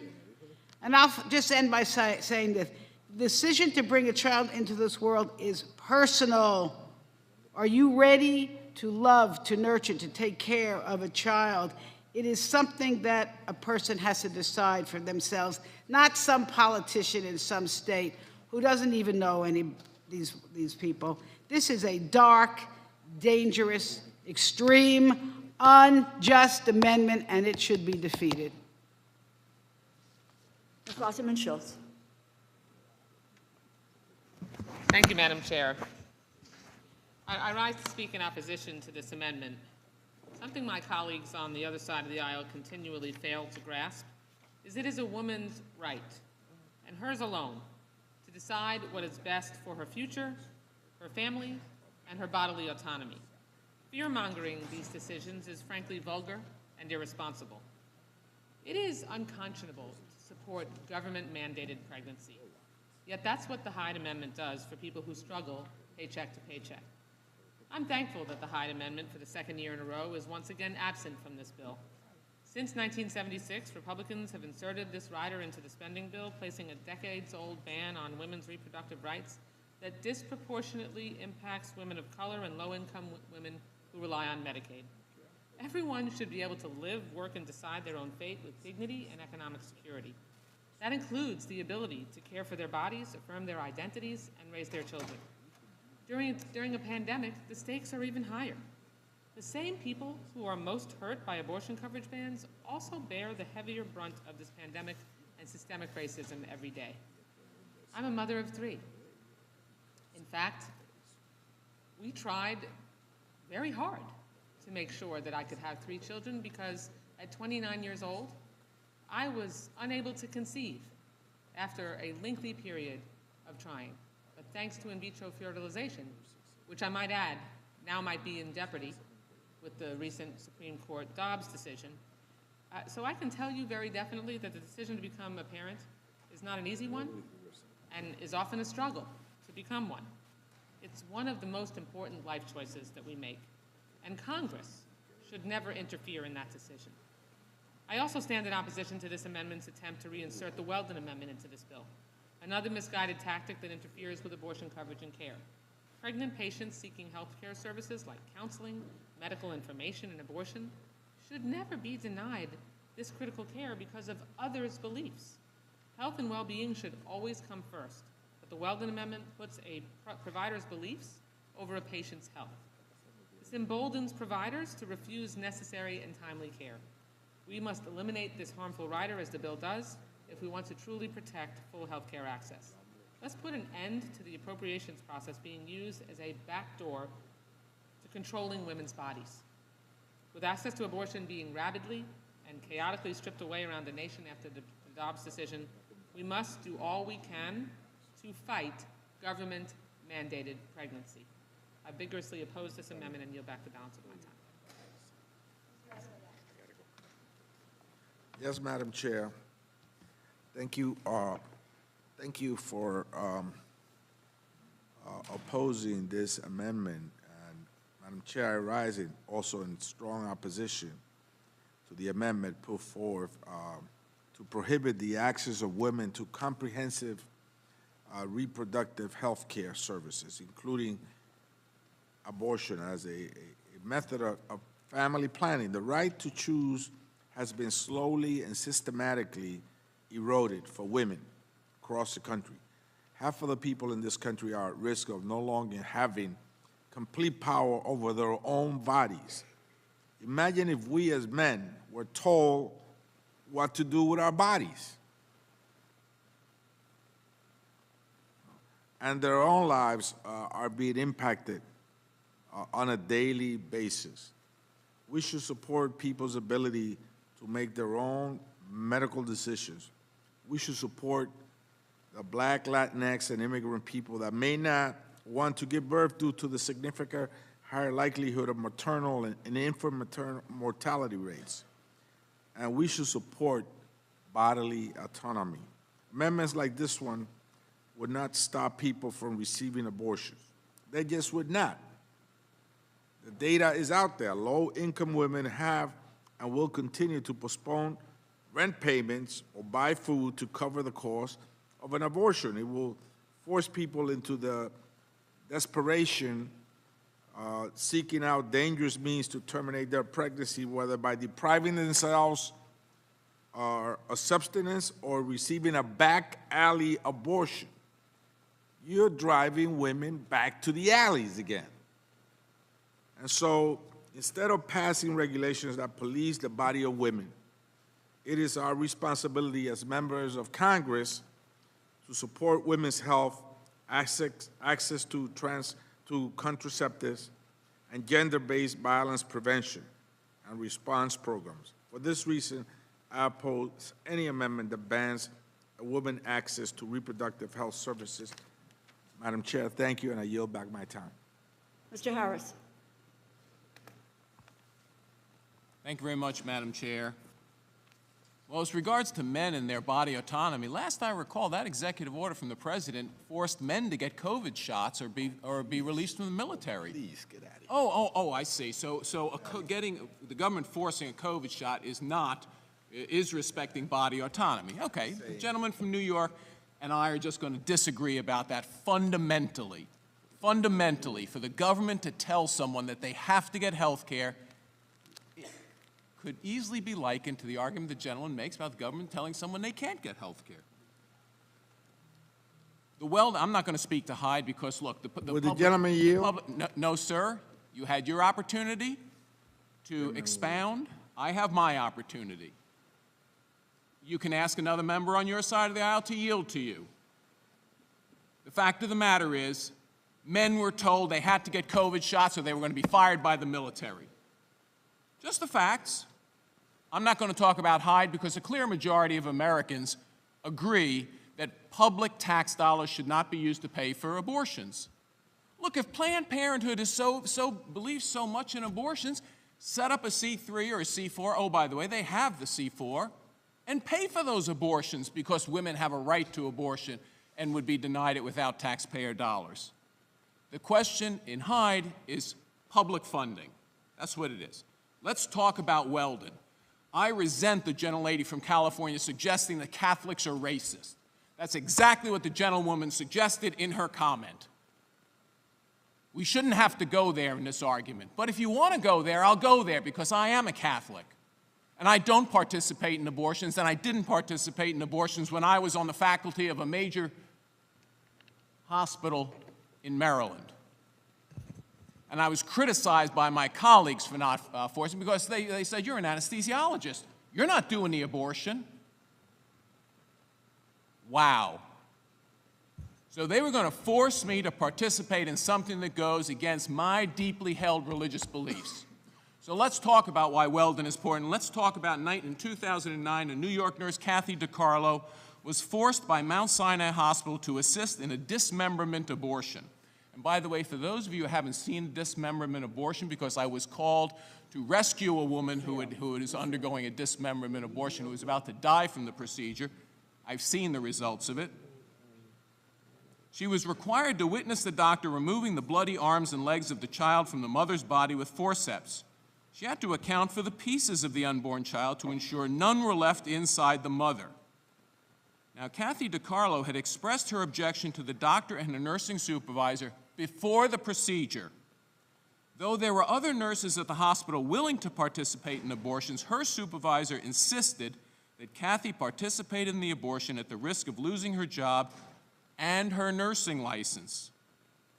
Kathy had to wait for 3 years for the Office of Civil Rights at HHS to address her complaint that the hospital had violated her rights.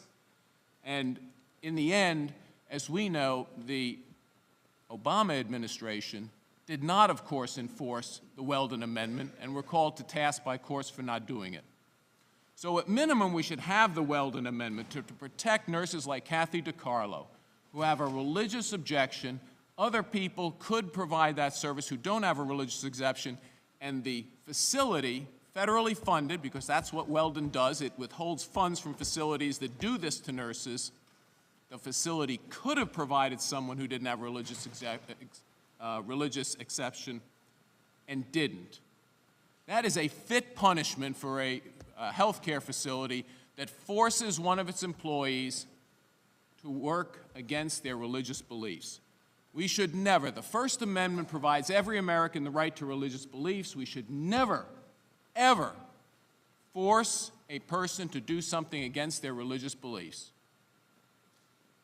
So we need the Weldon Amendment. Now, the Weldon Amendment alone is not good enough because, believe me, the Biden administration will not enforce the Weldon Amendment. Therefore, we do need to pass the Conscience Protection Act that provides for a private right of action when a rogue administration like the Obama administration and now the Biden administration refuses to enforce the law of the land, because the Weldon Amendment is currently in our funding bills and is the law of the land.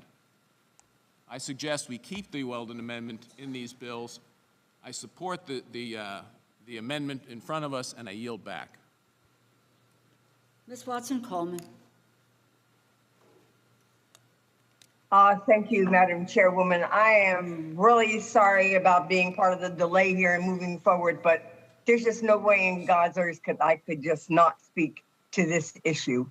I am so opposed to not only this amendment going forth, but I'm really opposed to the absurd comments and the comments that were totally irrelevant that have been made in support Madam of this. Chair, I ask that the gentlelady's words be taken down. She commented that my comments were absurd. Gentlelady, Madam Chair, the rules of the House allow you to rule on the gentlelady's words to be taken down. Madam Chair, the gentleman from Maryland has not been recognized. Madam Chair, you I have can't just spoken bark in out a motion. generalities.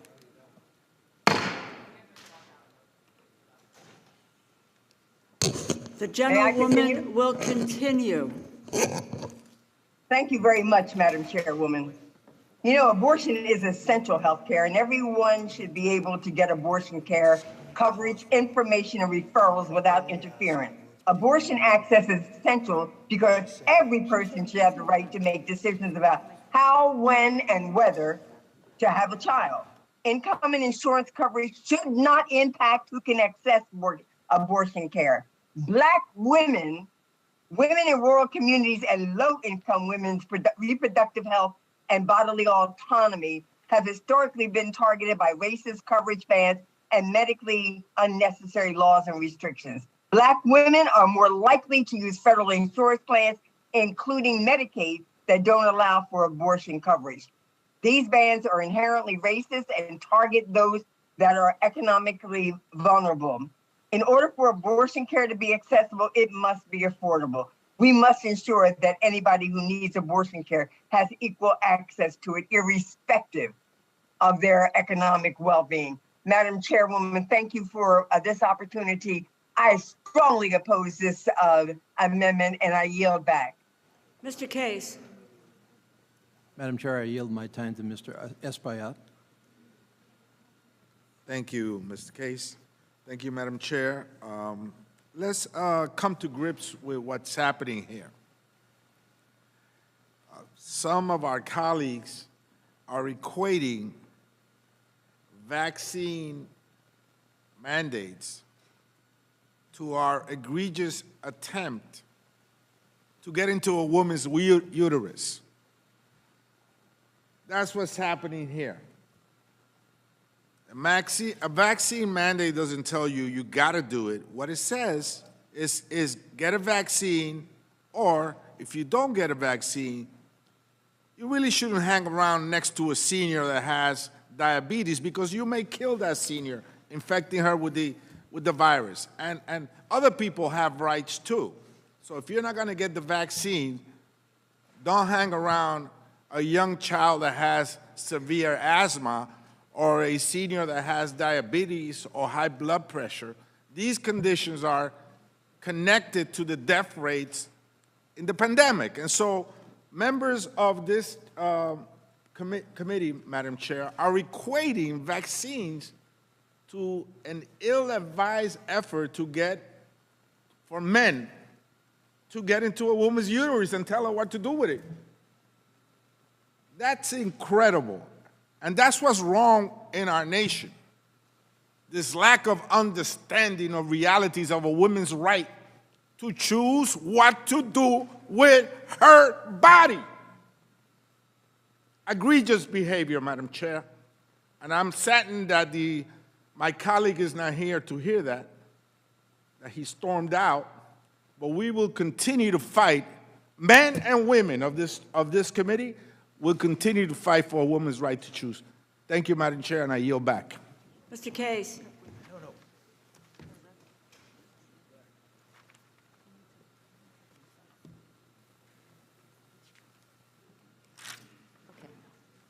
Let me just, I want to, Mr. Case, if you will suspend, Ms. Letlow, I see your hand raised, and there may be one or two others.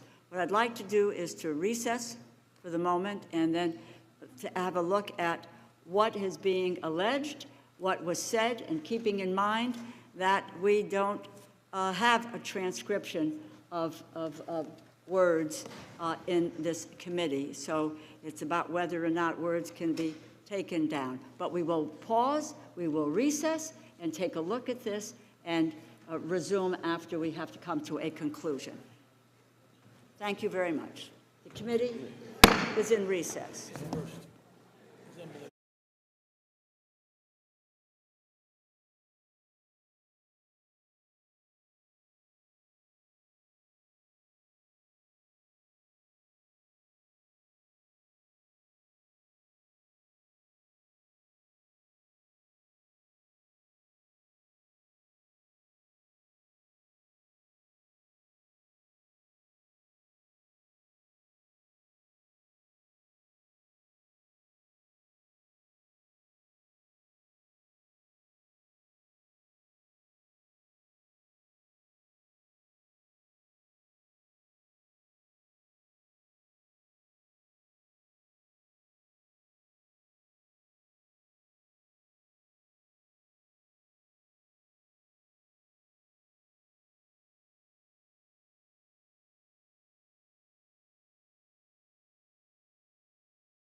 The chair is prepared to rule in a review of the words. The gentlelady's remarks did not engage in personalities, and we will now continue and resume debate. Mr. Case is recognized.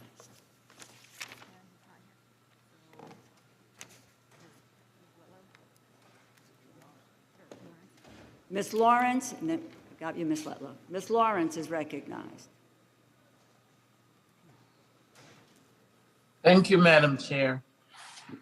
There has been so many words said, and the one thing I want to add to the debate is that eliminating the right to get an abortion does not stop women getting abortions.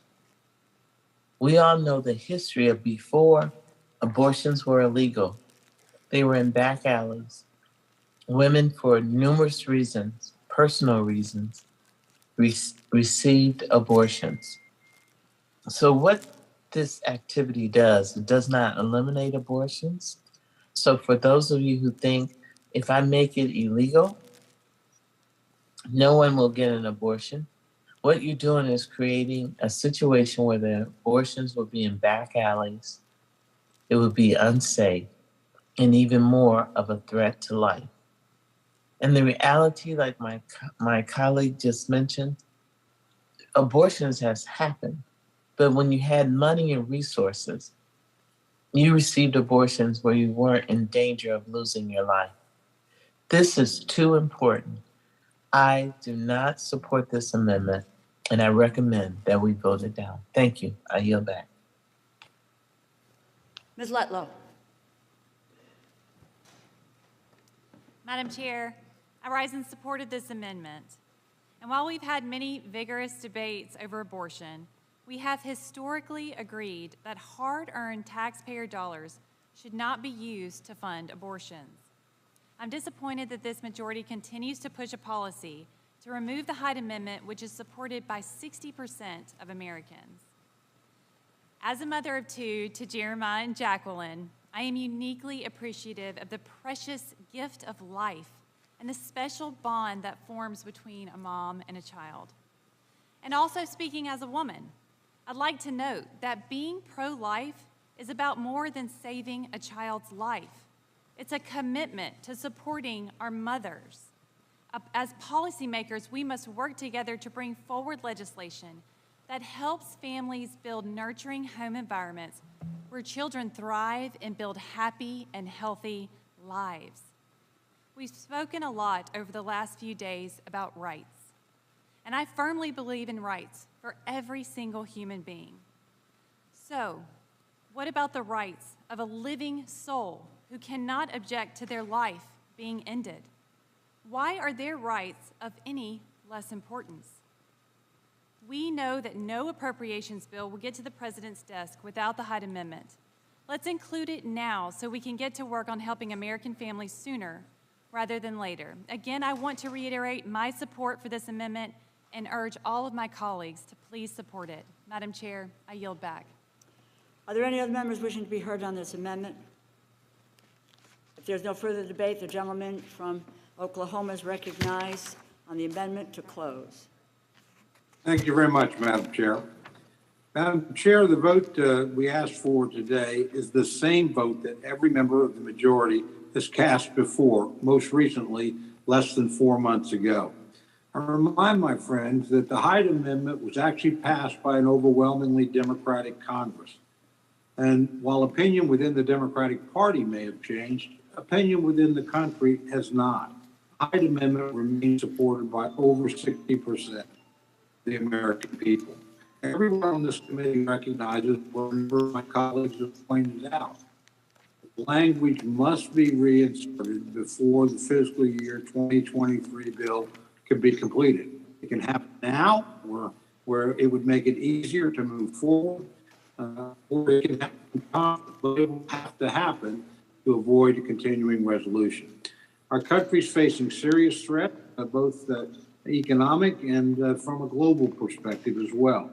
The American people are counting on us to produce a spending package that will protect our borders, strengthen our national security, and reduce inflation and improve our standard of living. Let's take the first step today we know needs to happen to get to a final deal.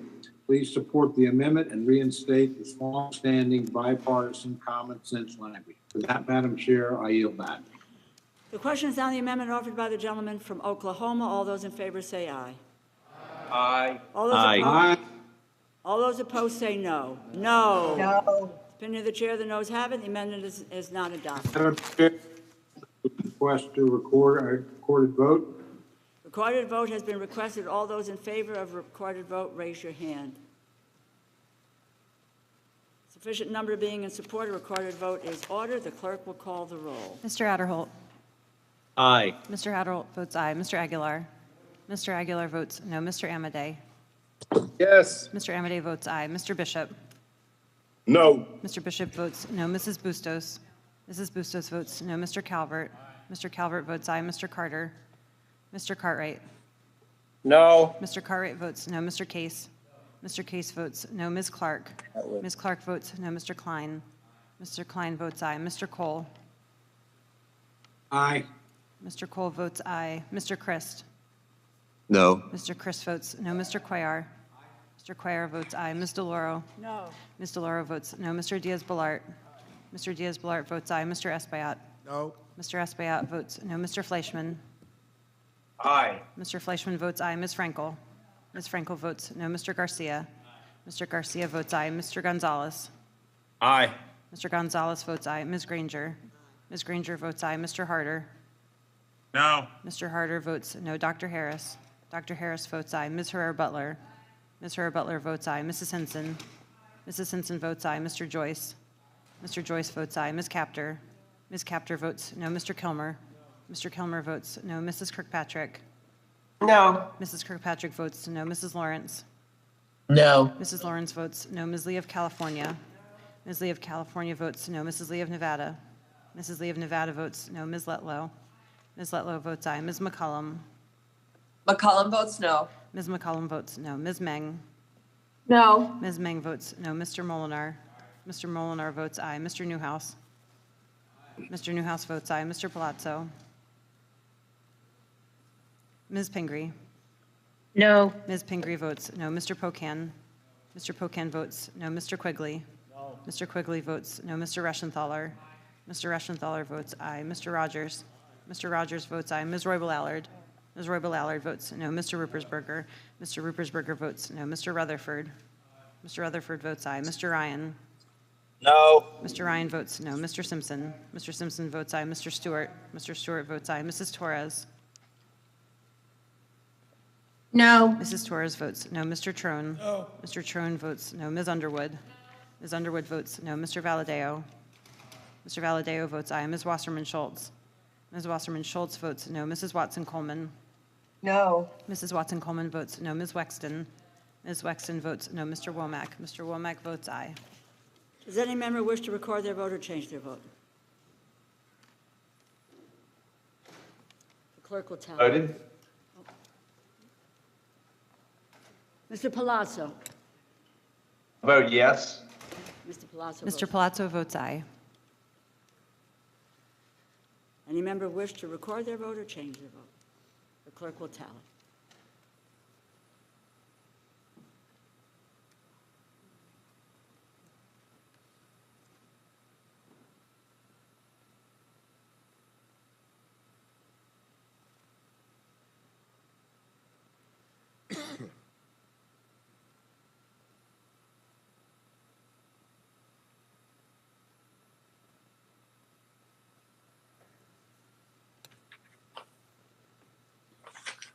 On this vote, the yeas are 26, the nays are 31, and the amendment is not adopted. Are there further amendments?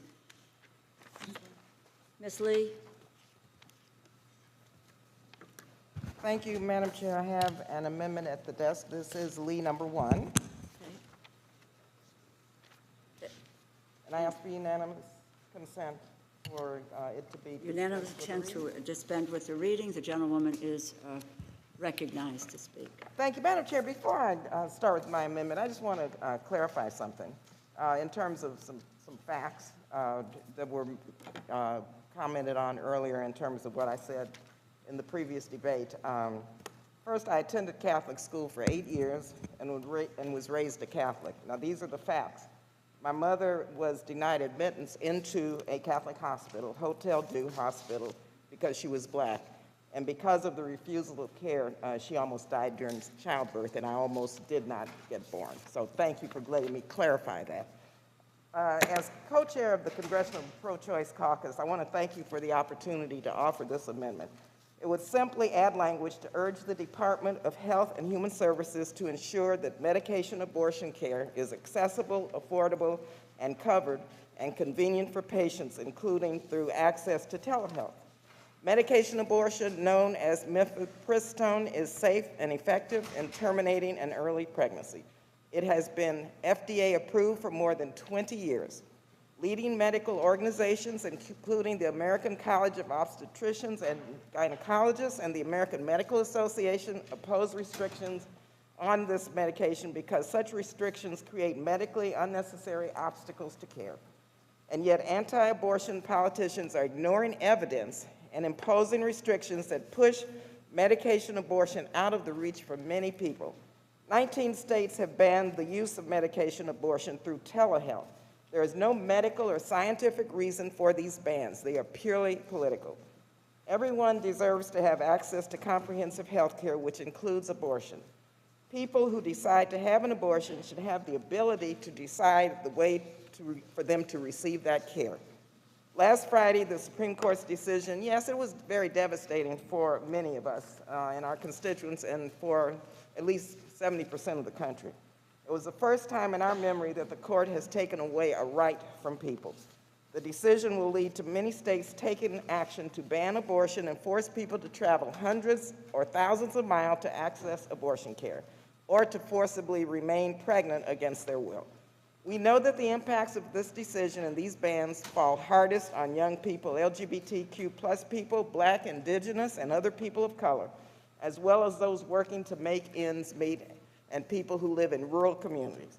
Everyone should be able to make their own decisions about their reproductive health care and their future. That is why it's even more important to urgently eliminate medically unnecessary barriers to prevent patients from safely accessing the care they need. And so I appreciate President Biden's recent announcement on actions that his administration is taking. We heard from Secretary Becerra earlier this week that the Department of Health and Human Services will work to ensure medication abortion remains available. This amendment is to demonstrate that we in Congress support these efforts and supports the administration as it looks to protect access to this critically important medication and address the dire consequences of this Supreme Court decision. I ask for a yes on the amendment. I rise in support of this amendment. Medication abortion is safe, effective. It has been approved by the Food and Drug Administration for more than 20 years. As has been said, the American College of Obstetricians and Gynecologists and the American Medical Association oppose restrictions on medication abortion because they are not grounded in any medical basis. Instead, the restrictions create barriers to time-sensitive health care. We'll also note that Attorney General Garland has made it clear that states may not ban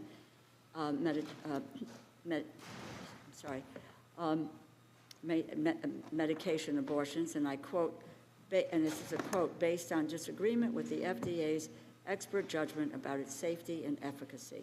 There is no medical or scientific reason for these bans. They are purely political and harmful. Women who are prescribed this safe and legal medication for either an abortion or for miscarriage care should be able to receive their prescription at their pharmacy of choice, at a health center, or delivered directly to their home. I urge a yes vote on this amendment.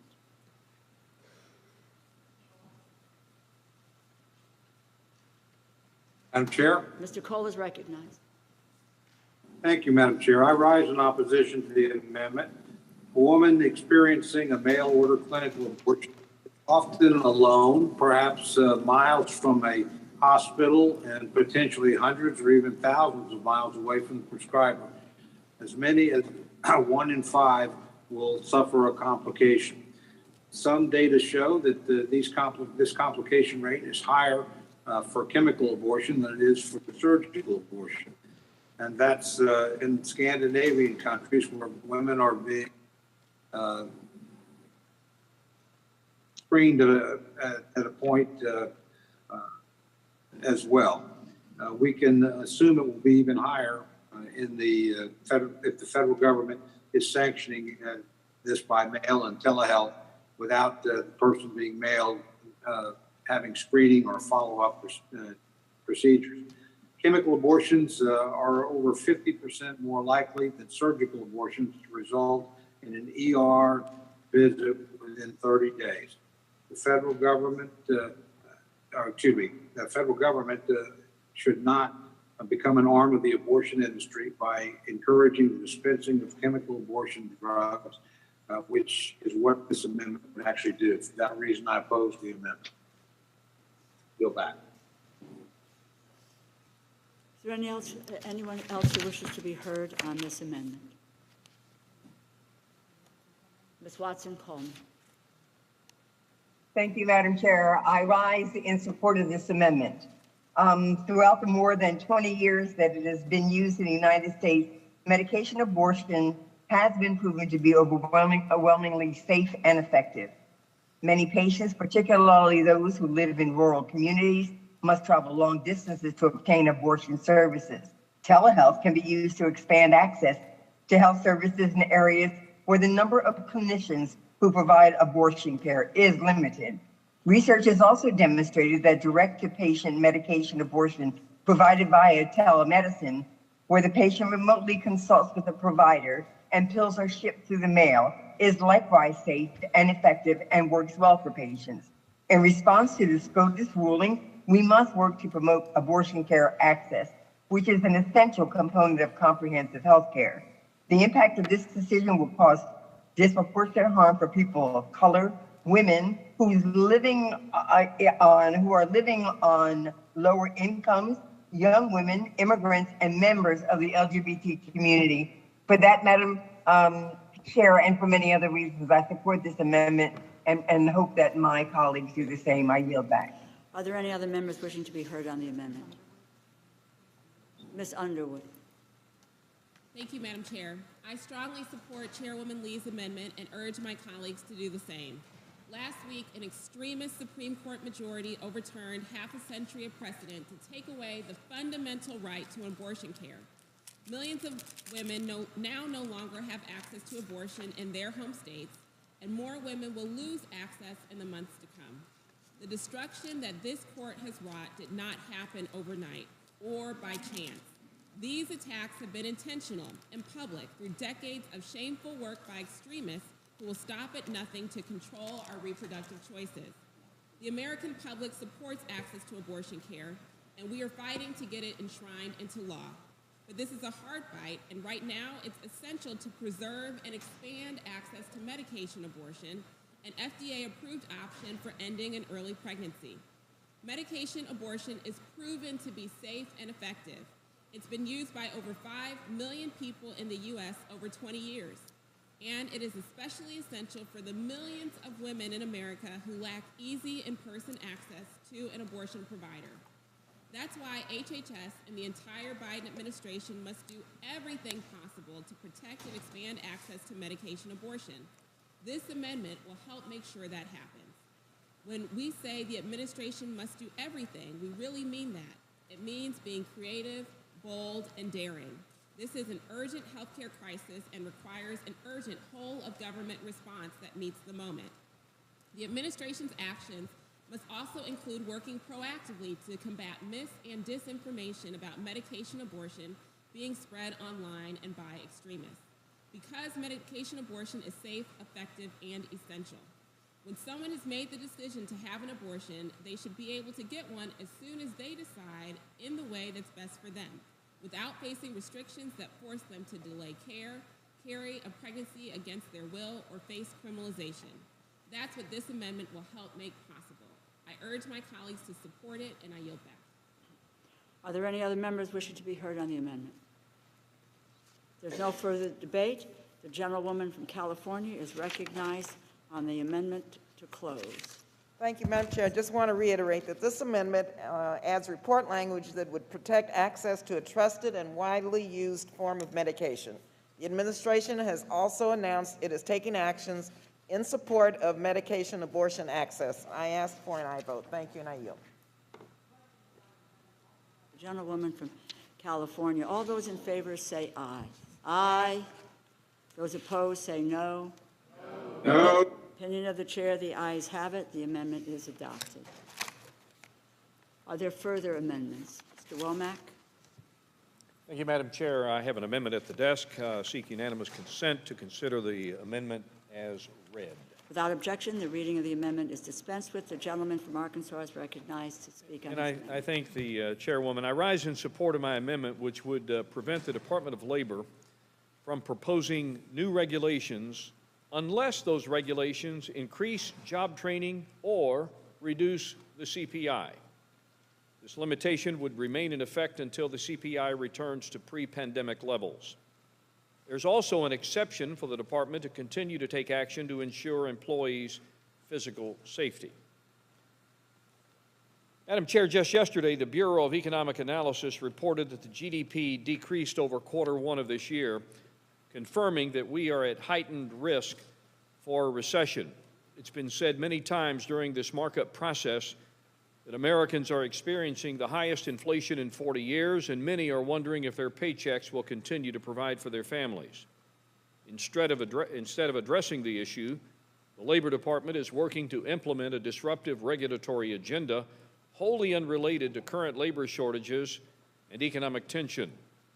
Recently proposed regulations include mandating environmental justice in retirement plans, ending flexibility for state workforce support services, and decreasing the availability of apprenticeship programs. The administration, quite frankly, has taken their eye off the ball. I think it's this committee's responsibility to help them refocus.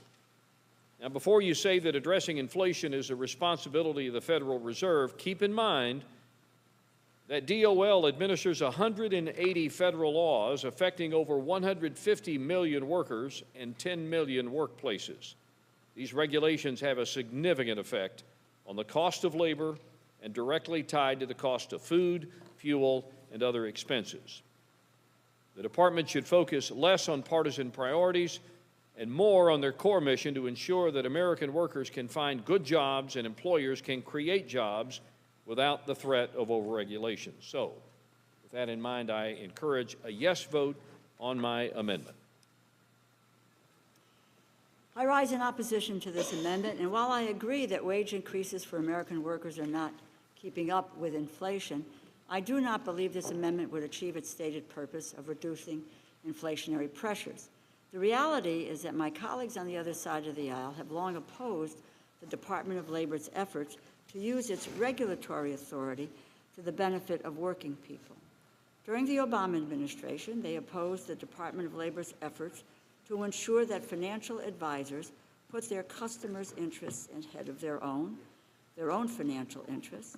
They opposed efforts to ensure that low-wage workers received overtime pay they had earned and deserved, and they opposed regulations to protect workers from inhaling carcinogenic silica dust. The Department of Labor plays a critical role in protecting the rights of American workers, including the health and safety of workers in some of the nation's most dangerous industries, like meatpacking, poultry, and agriculture. This amendment would unnecessarily prohibit the Department of Labor from taking regulatory action in the next year across a huge swath of the department's mission, leaving American workers to fend for themselves. For instance, this amendment would prohibit the department from moving forward on a rule to reduce heat illness in indoor and outdoor work settings, and it would prohibit the department from moving forward on a rule to prevent workplace violence in healthcare settings. I'm willing to work with my colleagues on practical, effective solutions to address inflation. I think we all have to do that. But tying the hands of the department that is responsible for protecting the health, safety, and wages of working families is not the answer. I oppose the gentleman's amendment, and I urge a no vote. Congressman Cole. Madam Chair, I support the gentleman's amendment and urge an aye vote. Yield back.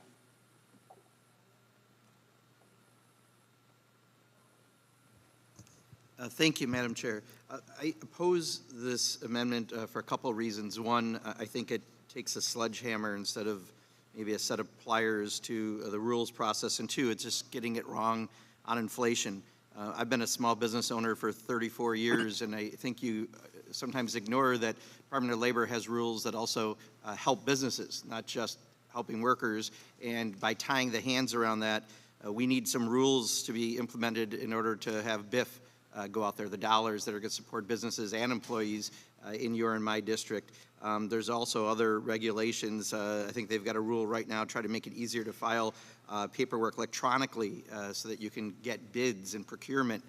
That's important. And there's a number of other rules that help benefit businesses that the Department of Labor does. But secondly, I think it also gets it wrong on inflation. You know, last year when we basically reopened and everything opened up at once around the world, we found a couple things. One, we don't make enough things in the United States, so we're reliant too much on things overseas. But there is a scarcity across the planet. That's why we have inflation across the globe right now. So when you went to buy things and everything opened up and there's scarcity, Economics 101, probably Economics 99, that drives the price up, and we're having, you know, a global COVID inflation that we're feeling across the globe. On top of it, some companies have unfortunately decided to start price gouging, from oil companies to others. That's another issue around antitrust. But I don't think this would actually affect what you're trying to, and actually would hurt many small businesses that are waiting for some of the rules to be promulgated around BIF and other areas. So I just think it gets it wrong on inflation. It gets it wrong on, I think, addressing what the author would intend to, and I urge people to vote against the amendment. Are there any other members wishing to be heard on the amendment? If there's no further debate, there is no further. The gentleman from Arkansas is recognized to close. Yeah, well, thank you, Madam Chair. Look, I don't think it unnecessarily punishes business. I think if you ask your businesses, they're going to say that a hyper-regulatory burden or mentality over at the Department of Labor is probably harmful to business, particularly during these very difficult times we find ourselves in. Regulations are not going to lower the cost of a loaf of bread, or it's not going to lower the cost of a gallon of gasoline. These are the things that are affecting everyday citizens all across the board. And what my amendment simply does, with a carve-out exception for safety, is my amendment just simply says that until we see the CPI back down to pre-pandemic levels at 2.3%, that we're just not going to allow these regulatory agencies to continue to prosecute a regulatory agenda that is inconsistent with helping our business. So I encourage a yes vote on amendment. I'll yield back my time. The question is on the amendment offered by the gentleman from Arkansas. All those in favor say aye. Aye. All those opposed say no. No. No. In the opinion of the chair, the noes have it, and the amendment is not adopted. Are there further amendments? Ms. Clark is recognized. Madam Chair, I have an amendment at the desk. The clerk will read the amendment. I ask unanimous consent to dispense with the reading. Without objection, the reading of the amendment is dispensed with. The gentlewoman from Massachusetts is recognized to speak on her amendment. Thank you, Madam Chair. Even before the decision last week in the Supreme Court that gutted the constitutional right to an abortion and demoted women to second-class citizens, we passed a bill to protect Supreme Court justices and their families.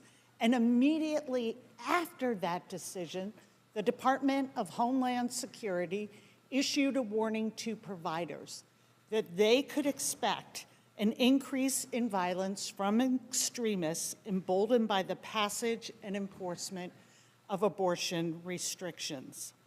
But we still have yet to help these providers remain safe as they continue their work in reproductive health care.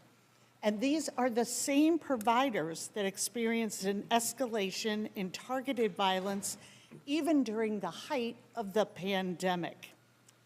We already know that movements fueled by hate and misogyny put abortion providers and patients from communities of color in danger.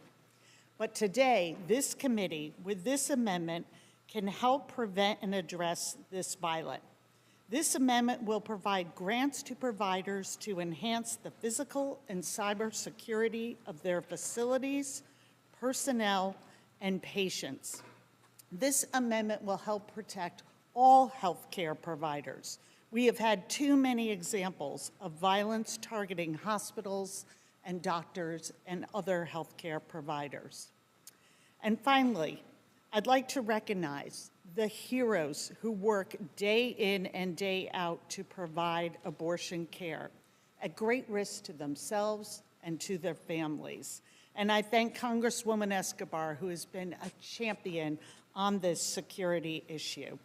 I urge my colleagues to support this amendment to protect our providers. Thank you, and I yield back. Motion to be heard on the amendment? If there is no further debate, I'm sorry. Yes, Ms. Hinson. Madam Chair, I have an amendment to the amendment, please, and I would ask it for it to be read.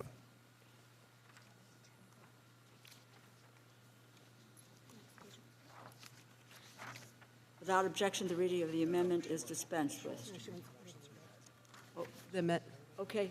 I would ask the amendment be read, Madam Chair. The amendment to Clark, number 1. The clerk will read the amendment. An amendment from Representative Hinson, amendment to Clark number 1, insert the following. After healthcare providers, insert quote, comma, including pregnancy help centers, comma, end quote, both times it appears. After healthcare provider, insert quote, comma, including a pregnancy help center, comma, end quote. Thank you. Madam Chair, am I recognized for opening? Yes, Thank you. the gentlewoman from Iowa is recognized. Thank you. Speak on the amendment to the amendment.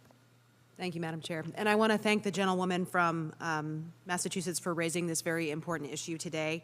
And I want to know to members of this committee that I have really enjoyed working with many of you and your staff on maternal health and infant health initiatives in the past, including the Midwives for Moms Act and the Babies Act, which we also worked with 2 other amazing women on this committee, Congresswoman Jamie Herrera Butler and Lucille Roybal Allard, Madam Chair. So I truly believe we've built a foundation of trust and respect on these very important issues to help women access these opportunities in our districts. And I know we don't agree on abortion in this committee, and that's okay. We have a lot of other opportunities to debate that clearly going forward, but I also know that what we do agree on is that we want expectant mothers and their babies to be safe, and we want to make sure that they have access to care no matter what their zip code is. So in that spirit, that's why I'm offering this amendment here today, the amendment to the amendment that I generally believe will improve the text of the amendment. It's very simple. As you heard, it's only 3 lines. And what it does is it clarifies that these grant dollars should also be available for the safety and security of women who are visiting healthcare providers, including pregnancy help centers. I'm heartbroken we even have to have the conversation. Absolutely nobody should be worried about an attack like those that we have seen in recent weeks on either side of the aisle. Whoever is perpetrating it, it's wrong. And that's why I don't want to strike any portion of your amendment. I want to add to it. Attacks on crisis pregnancy centers and pregnancy resource centers have been on a steep incline.